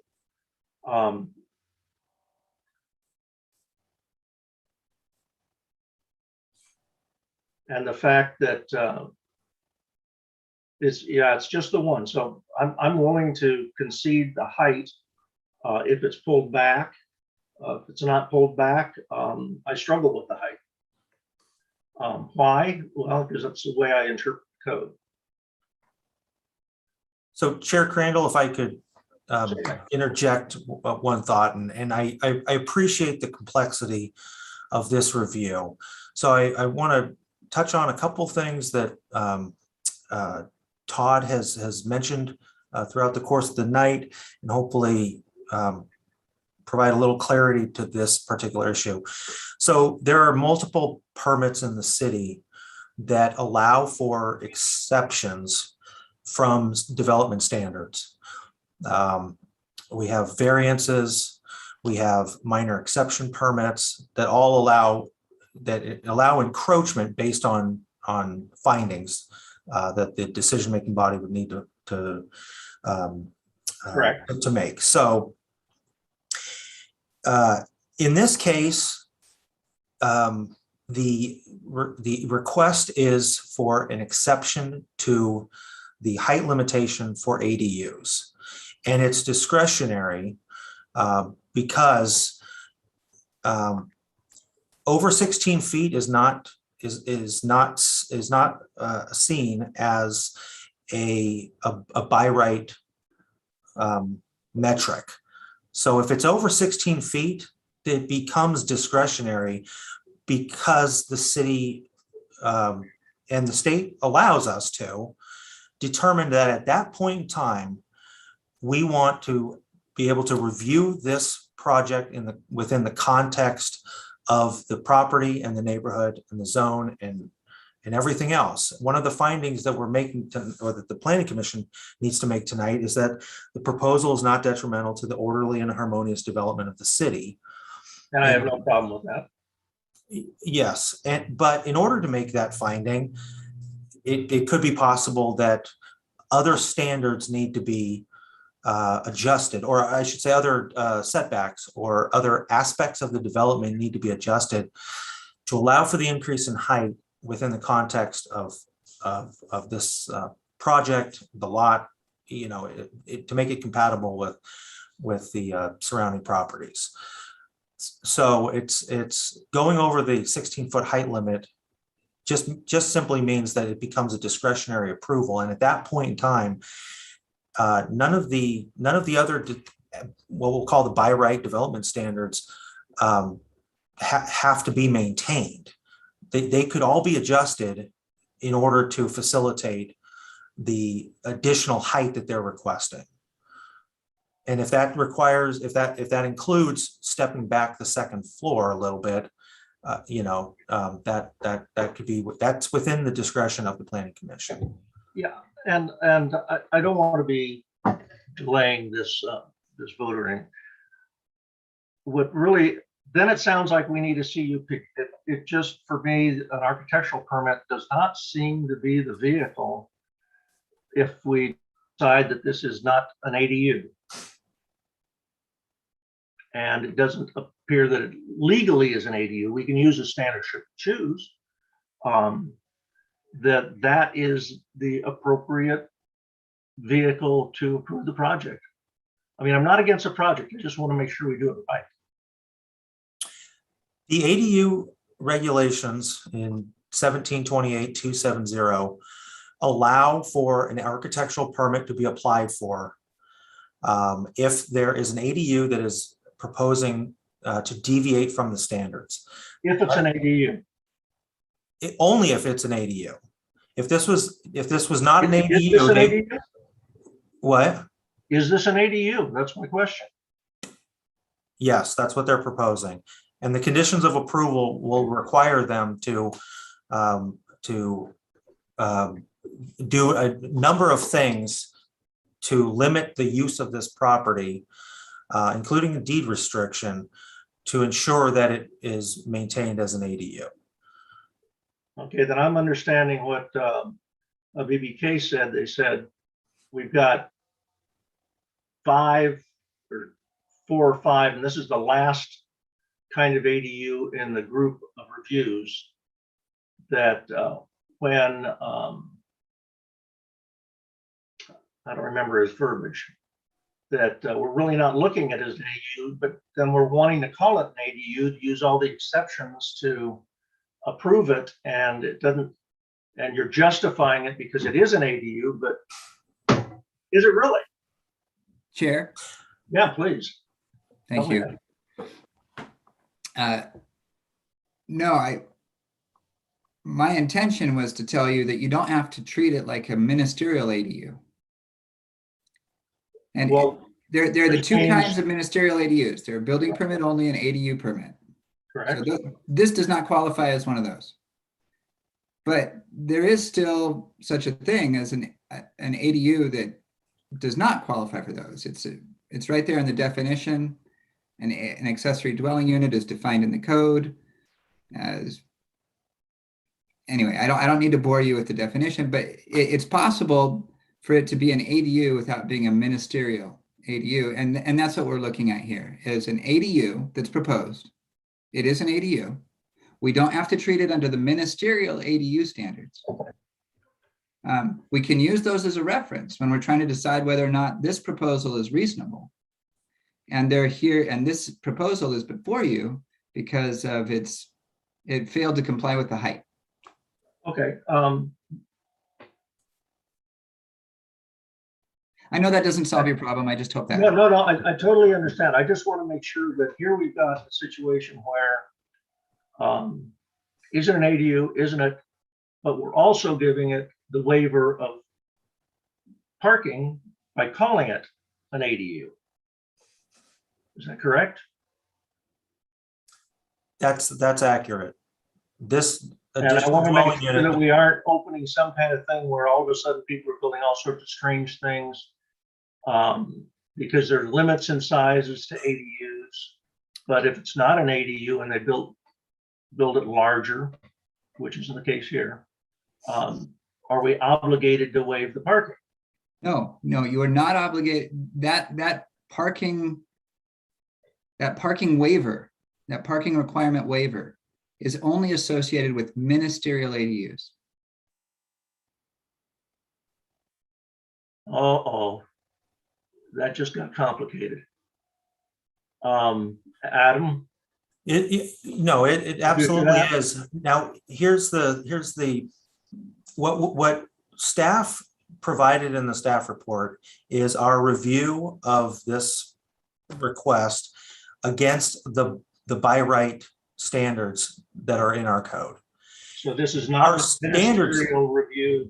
No, No, in the same way that the planning commission has the discretion to say, if you want to go above 16 feet, the planning commission might believe that it's necessary to pull the setback, pull the property, pull the building wall back from the property line. In that same way, if the planning commission determines that in order to meet the findings, parking should be provided, the planning commission has the authority to do that.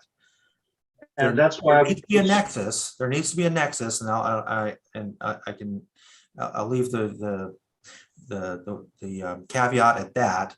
But no, this ADU does not. It doesn't qualify for any of the by right exceptions, simply because it's an ADU. If they wanted the by right development standards, then they could build something that meets all of them, and it wouldn't even be in front of the planning commission. The fact that it is means that there's discretion, and so the planning commission needs to make these findings. And if there are adjustments that the planning commission feels are necessary, as long as there's a nexus for making those adjustments in order for the findings to be met, it is entirely within the purview of the planning commission.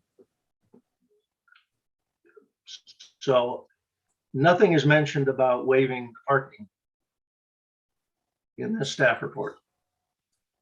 The staff report indicates that our standards, our ADU by right standards, would not require parking to be provided for this ADU because it is within half a mile of a transit stop. But that's only for administerial approval. Yes, a ministerial. So it doesn't apply to this. Well, the application is to not provide the parking. That's what the applicant is proposing. Staff is looking at this against what our ADU standards are. And if the planning commission determines that in order to meet the findings, parking should be provided, that's within your purview. Okay, now that comes back to my whole, and I apologize to everyone for this. That's why I was thinking, okay, if we move that ADU and had it comply with the ministerial approval requirements, except for height, then they would automatically be given the waiver of the parking. Yes. And that's what I was trying to get at is move that thing 4 feet over. We approve the height limit, and we don't even have to discuss the because you could have ministerial approve the ADU then because it complies. The garage below is something different. It complies with a whole different set of requirements. As long as the ADU is still on top of the garage, it's not going to comply with the height limit because the height is taken off. No, I'm saying we approve the height limit. Yes. This zone, I'm good with that. But saying, okay, now we're creating another type of ADU that's 0 lot line versus the 4 ministerial, where they get it by right, because we've got a parking problem on that street. And I can now say, or the argument could be made that we are taking away parking by allowing this, even though there's parking in the driveway, we can't count that though, that we're approving something that we wouldn't have to approve a parking waiver for, or not providing the parking if it were 4 feet from the property line. It would get it automatically and we'd have no say in it. And now with this backs up to the biggest problem we've got is we're going to have all sorts of problems with parking in this area with the outside dining waivers and all. I mean, we're going ballistic on parking right now in granting people to use parking for other things. Are we doing that again here? I'm more comfortable if the ADU qualifies to have its, and by the state standards, to have its parking waived. That's how we should build it.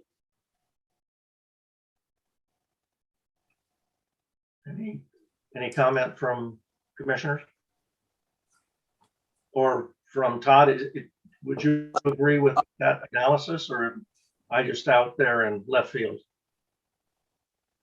I have a question. Commissioner McCacken. If, like our other previous ADU that I had issues with parking, if they took down this garage and built their ADU where the garage is, we would have no purview over parking, right? Because they would meet the ADU development standards. That's absolutely correct. And it'd have to be 4 feet from the property Would it? Because your other one didn't have to be 4 feet. line. It was being built in a existing garage. It was built inside of one. So that because this is a total demolition, they would then have to go 4 feet. Yeah, I believe so. Keep in mind that they can tear down an existing structure, and as long as they build the ADU in the same location to the same dimensions, they get the benefit of. Yeah, but they're Application. going considerably larger than the building they're tearing down. But Yeah, if he were to build an ADU that was the exact same dimensions of the existing garage, Correct, it'd be 16 feet tall, and it would be ministerial if it had 4-foot setbacks. but at 0 lot line. And now there's no parking, there's no 2 parking requirement. In other words, It would have to be the exact same size as that garage, he could, which is he only could come- 450 square he feet. could come in, convert his garage, and there'd be 2 more cars either out on the street or out in the driveway. That's correct. Okay, But it wouldn't be 0 lot line. It'd have to be 4 feet from the property line.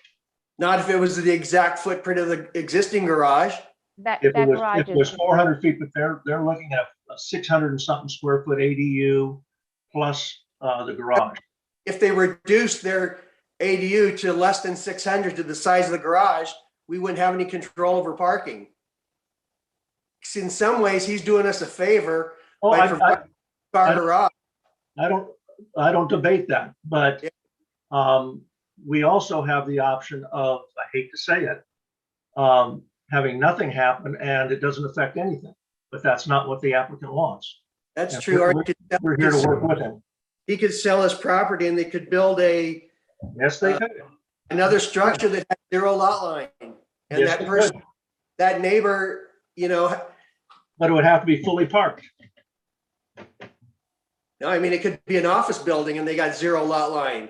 So the neighbor's window's looking right into a office. And it would have to be fully parked. how about we get back to, instead of Yeah. the what ifs, how about we get back to the Yeah. what is? So we can have somebody make a motion, since I don't think we're Yeah, going I think- anywhere, but right now, I prefer seeing the ADU section of this project comply with the setbacks. I would grant the height limit. I would be willing to consider it an ADU that is ministerially compliant, which means that they can waive the additional parking. And the applicant gets what they're looking for. Is that a motion? Because I'm really close to seconding that, if that is a motion. That was, well, let's let everybody make their comment on their thought process, because then I can make all the findings here very comfortably. And the applicant then will get what they're looking for, and we don't get into the position of having to waive the parking. It's mandated by the state. Is the applicant willing to move the 2nd-story structure 4 feet? We can certainly ask them. Yeah, I think that's important. Chris, you there? Yeah, I'm here. Yeah, I can definitely ask the property owner for having option to move the ADU on the second floor 4 feet from the side setback. Yes, maybe that is feasible. Okay, and then we'd be complying with the intent of the ministerial required requirements for ADUs. The parking is a non-issue then, which wasn't really discussed in the staff report. And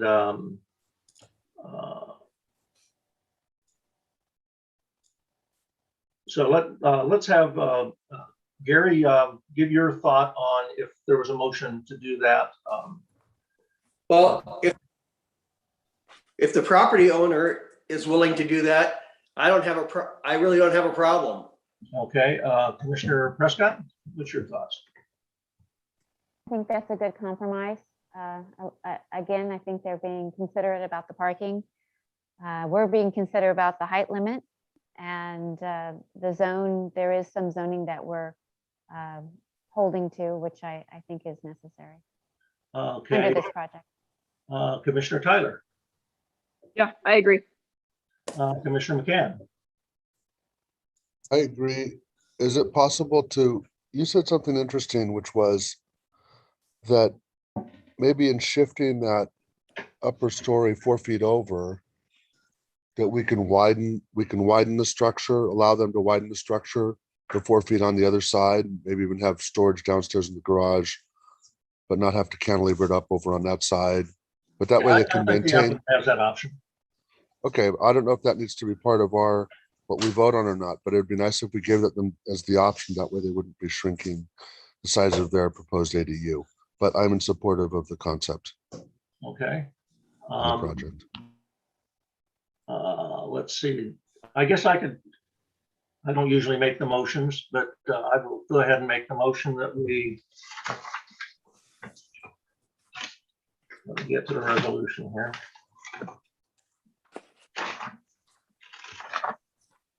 That we make the motion to approve resolution number. I don't have a number here, Jennifer, for the resolution. Resolution 21XXX. You know, I apologize. That looks like the versions that we have did not come with a number. I will get a number right now. However, looking at the resolution, I want to make sure that whatever is approved mathematically makes sense. And the resolution has some square footages in here. And I would feel most comfortable if there's some reference in this motion and a potential approval that these square footages be adjusted.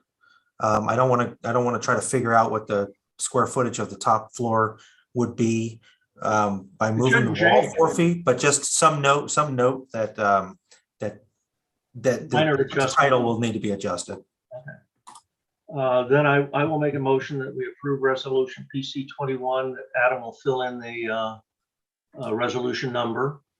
A resolution of the Planning Commission of the City of San Clemente, California, approving architecture permit AP 21002, bush accessory structure, request to consider a detached accessory structure that does not conform to the objective height standards of section 1728-270 F3 for the construction of a new 1,228 square foot, 2-story accessory structure consisting of a 563 square foot 2-car garage on the first floor and a 665 square foot accessory dwelling unit ADU on the second floor, with the understanding that the square footages may vary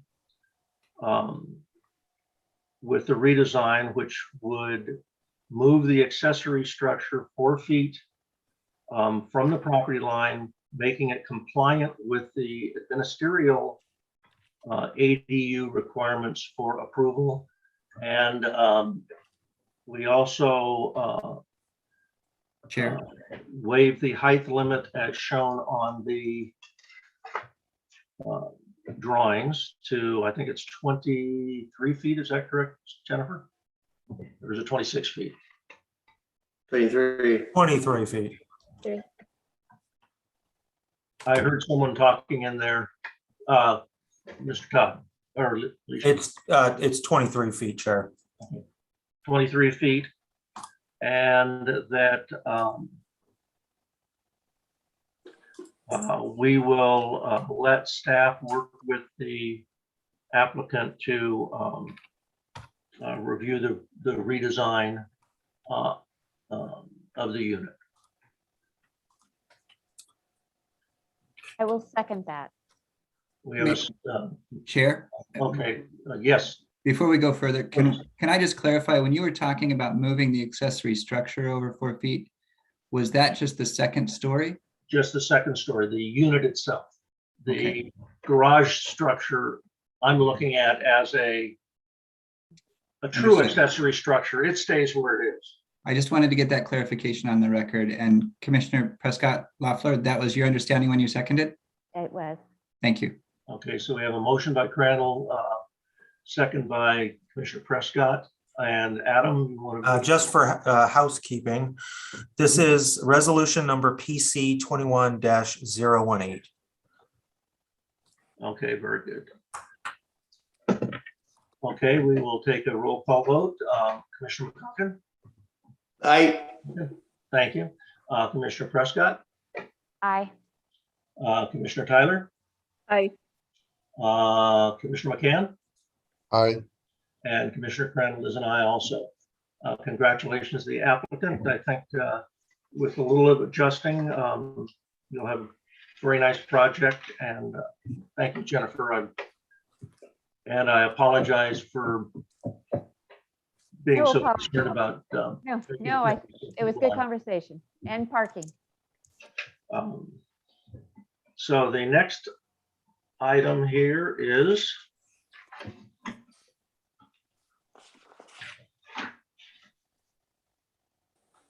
Reports.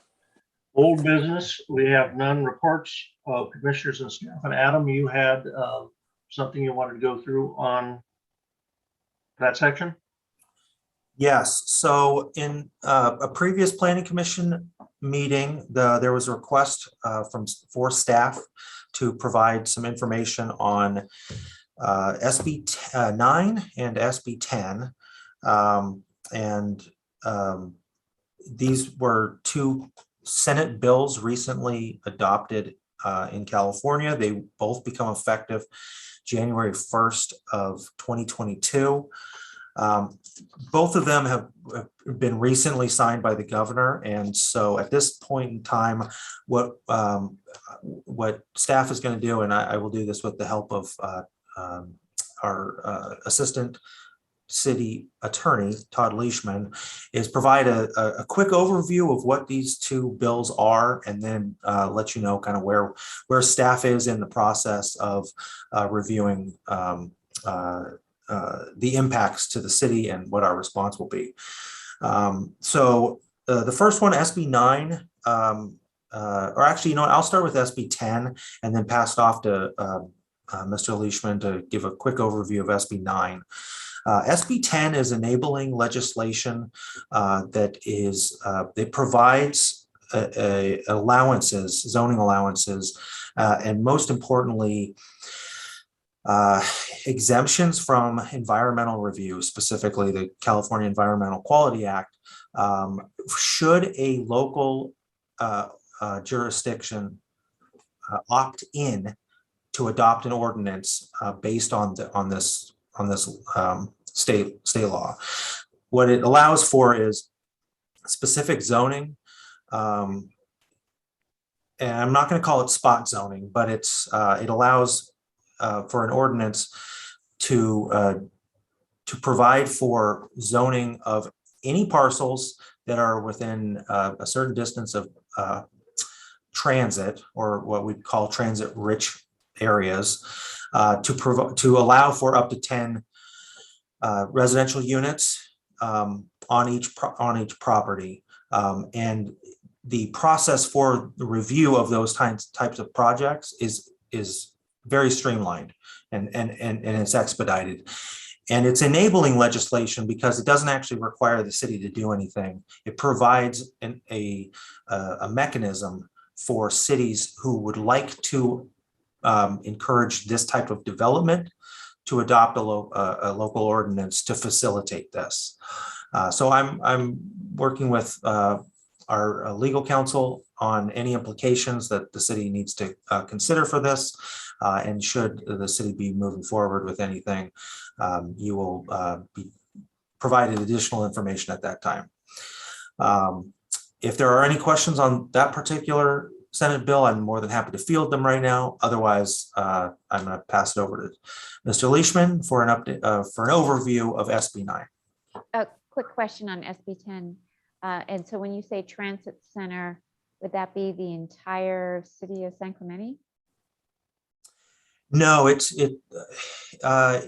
generally relates to a transportation center, being a train stop, bus stop, something of that nature. So it's typically half a mile within a, which is within a pretty bus much stop.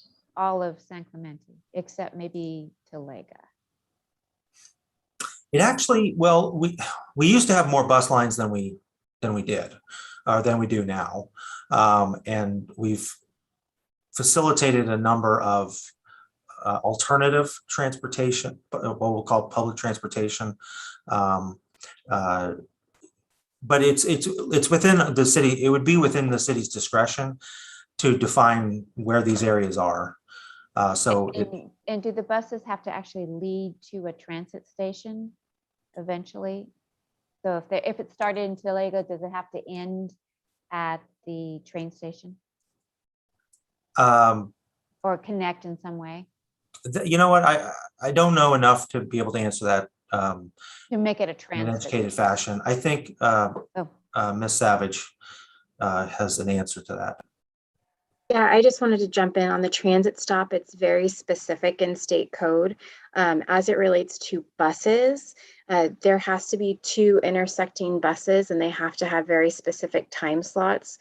So in the Talega area, for instance, even though you had a former bus line there and you have the lift opportunity now, that would not qualify as a transit rich area.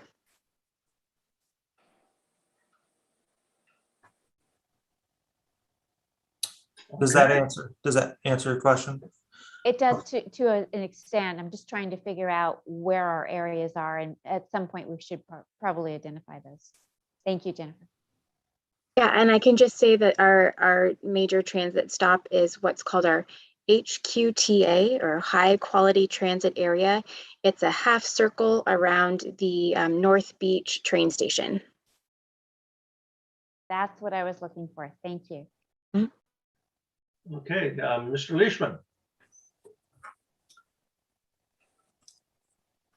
Thank you, Chair and Commissioners. So just to give you a brief overview of SB 9, you've probably heard a lot about it.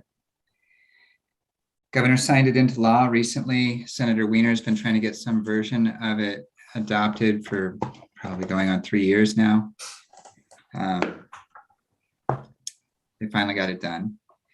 It does 3 things, but only 2 of them are really our concern here.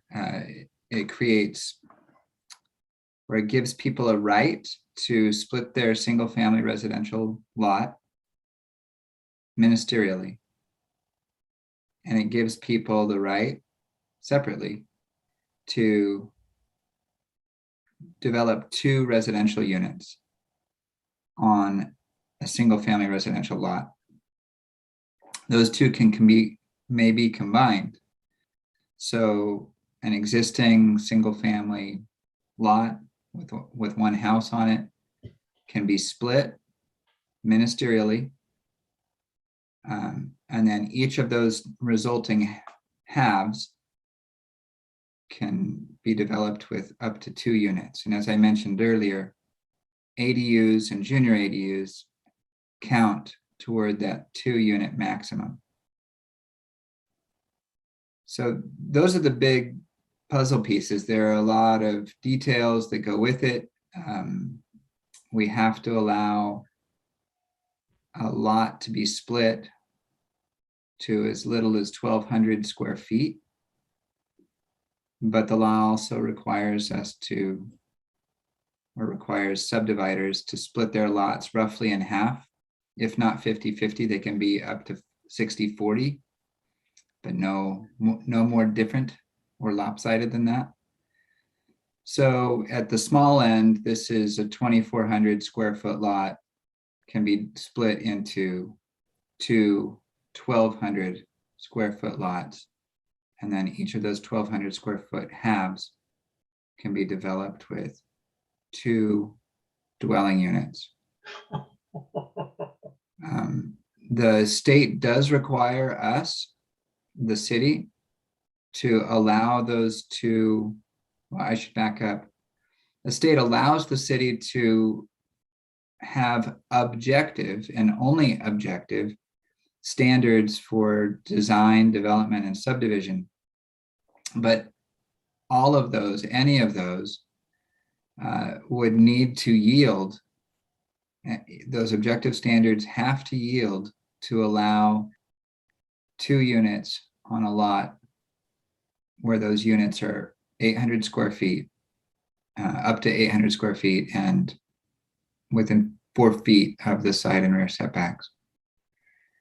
So again, going back to the small end of the spectrum, a 2,400 square foot lot can be split into 2 1,200 square foot lots.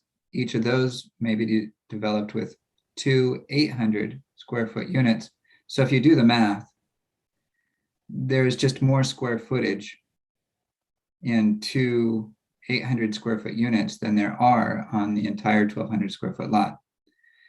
So while a city may impose some height limit and say 16 feet generally, we're going to have to be thoughtful about how those, when that height limit has to yield and in what way it has to yield on smaller lots where there's just not enough dirt to have 2 800 square foot units on the ground.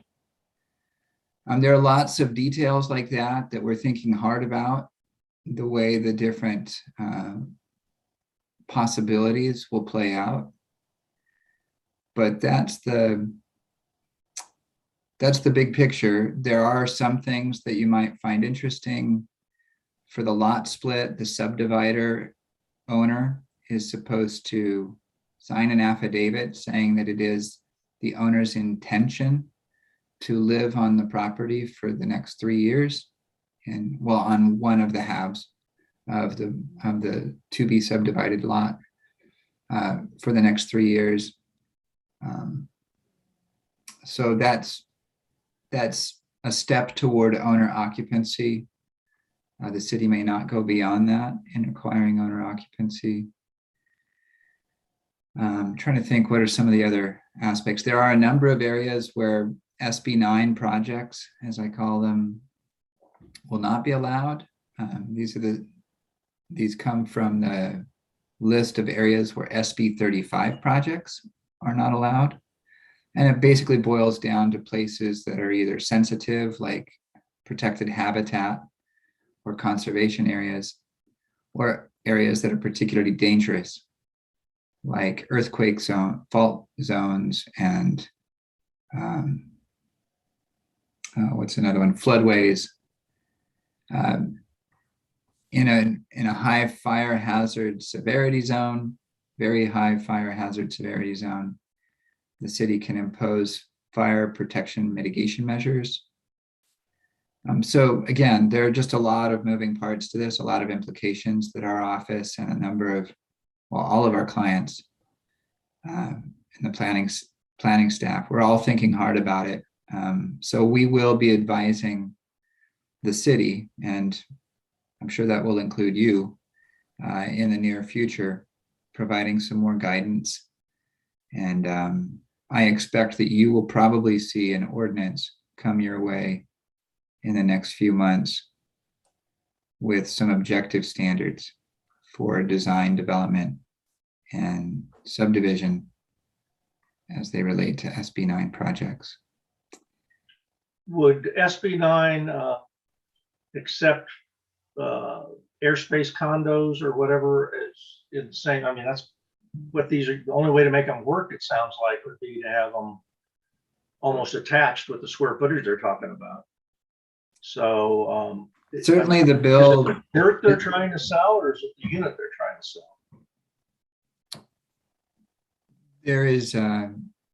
there is nothing in the bill that requires us to allow, that requires cities and counties to allow, for lack of a better word, the condoization of these units. Certainly, I think that will come up, and we'll have to figure out what that looks like under this law.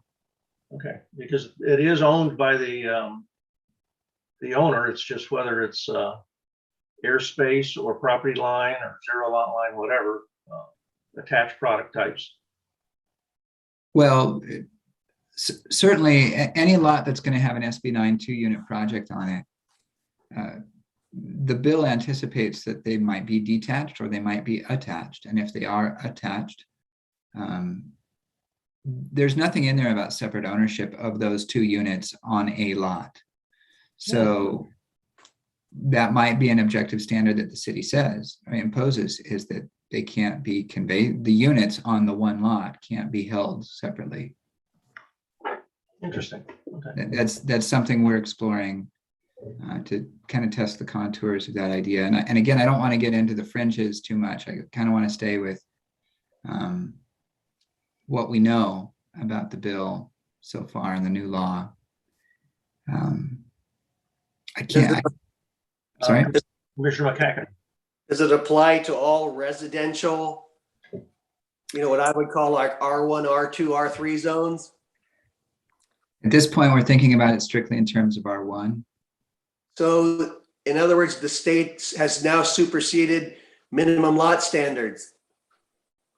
This is the state's attempt to change all R1 to R2 by right.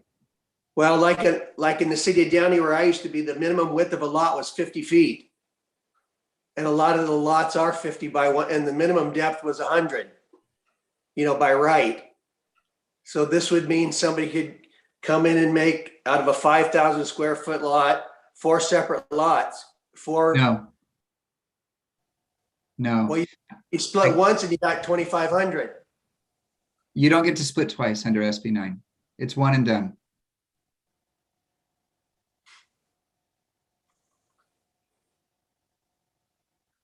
Okay, any other questions for? I have some questions. There you are, Commissioner McCann. Yeah, thank you. So Todd, the cities can limit sizes to no more than 800 feet. Is that correct? To no less than 800 feet. But could, Oh, okay, I'm but they sorry. could No, you're restrict right. it. You're right. They could restrict it to 800 feet.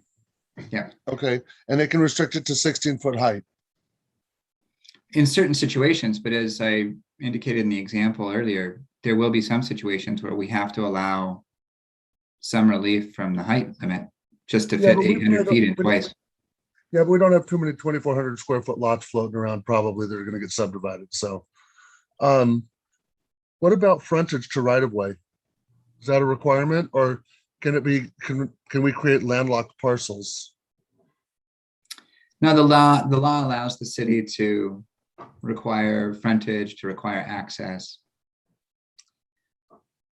At some point, it'll become absurd though, because a 25-foot wide, 100-foot deep lot, if you split that in half to lengthwise to preserve frontage, you've got 2 cigarettes. Right, but you could do funny things with the kind of having Z shapes on the split lot. Yeah. Too. Of course, this is a lot in the weeds, but yeah, the general principle is cities may require frontage and access. But you could create 2 flag lots. Would Again, alley the city can frontage require frontage and access. would alleys count as access? Do you know? With city right away? We're still figuring out those contours. Flag lot. Okay. And what about parking? It's very similar to ADUs. A city can require one space per unit developed under SB 9, except when it's within a half-mile walking distance of major transit or a vehicle car share location, I think. Okay. And we will be able to establish setbacks so long as it doesn't preclude the ability to build up to 800 square foot unit. Is that accurate? No. I wouldn't say setbacks plural because the side and rear setbacks are set by statute at 4 feet. So you get to play with your Okay. front yard setback and that's it. Okay. Okay, thank you. Yeah. Todd, can you expand on the owner occupancy? Is there a carve out for 501c3s? I think there is. So they would not have to occupy. Well, yes, I don't remember if it's 501c3. I don't think it references 501c3 in the statute, but it says certain nonprofits and the like.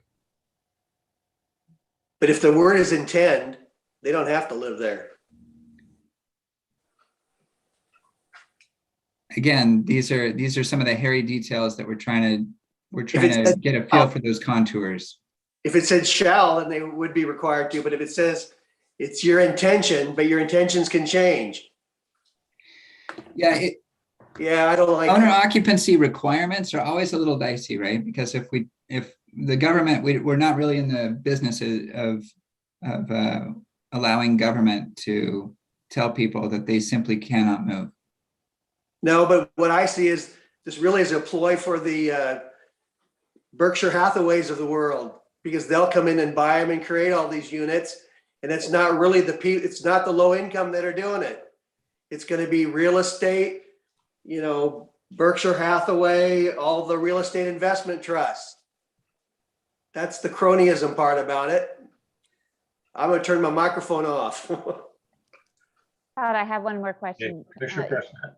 Is there any consideration for infrastructure like sewer, water?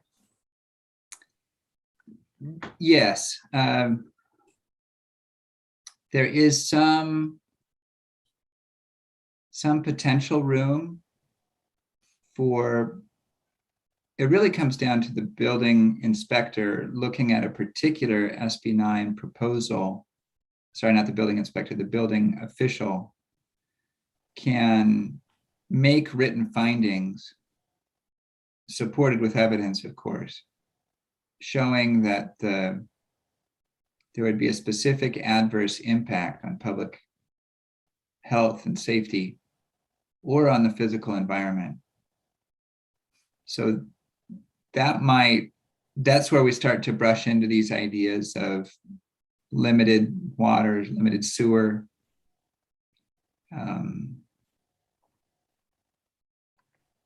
Maybe it's on a coastal bluff. By the way, that's something I should mention is that, of course, these ministerial approvals will not be subject to CEQA. An ordinance that the city adopts, say with these objective standards, or with objective standards for these projects, it's statutorily exempt from CEQA. Yet, the Coastal Act has full effect, including anything in your local coastal program or your implementing plan, your LCP, your LIP, all of that, it's like SB 9 never happened, with the sole exception that the city just does not hold a public hearing on a CDP for an SB 9 project. But if you just don't have the public hearing, everything else is the same as if SB 9 never happened. So cities that lie in the coastal zone will proceed business as usual when it comes to the restrictions today in the LCP and LIP. LUP? I might have gotten that wrong. Okay, thank you, Todd. Adam, do you have any final comments, or we'll look for a motion to adjourn? Just one note, the next planning commission meeting of October 20th is canceled because we don't have any items for it. And then we are gearing up to have the first in-person planning commission meeting. And when I say in person, I mean similar to how the city council meetings are currently running. To have that type of format for our next meeting, which would be November 3rd. And that is it. We will. How do you want the adjournment to be? We're adjourning to what? Yes, so for that one, we're going to read that the next regular meeting of the study session and planning commission will be held on November 3rd. And let me. It'll still be via teleconference, just happen to be at the. You're right, it will be, it will say via teleconference and available available in person at the community center at 100 Calle Seville, San Clemente, California. So I will be able to read that out, and then you can just make a motion. I think we got it. Does anybody want to make that motion, or I'll go ahead and do it? Okay, got it. I move that we adjourn to the next regular meeting of the study session of Planning Commission, which will be held on November 3rd at 6 p.m. via teleconference from the Community Center, 100 Calle Seville. Do we have a second? Second. We have a second by Commissioner McCacken. We'll do a roll call vote. Commissioner McCacken? Aye. Commissioner Prescott? Aye. Commissioner Tyler? Aye. Commissioner McCann? Aye. And Commissioner Crandall is an aye, passes 5-0. Thank you all. Have a wonderful night. Thank you all for your patience. Good night. Good night.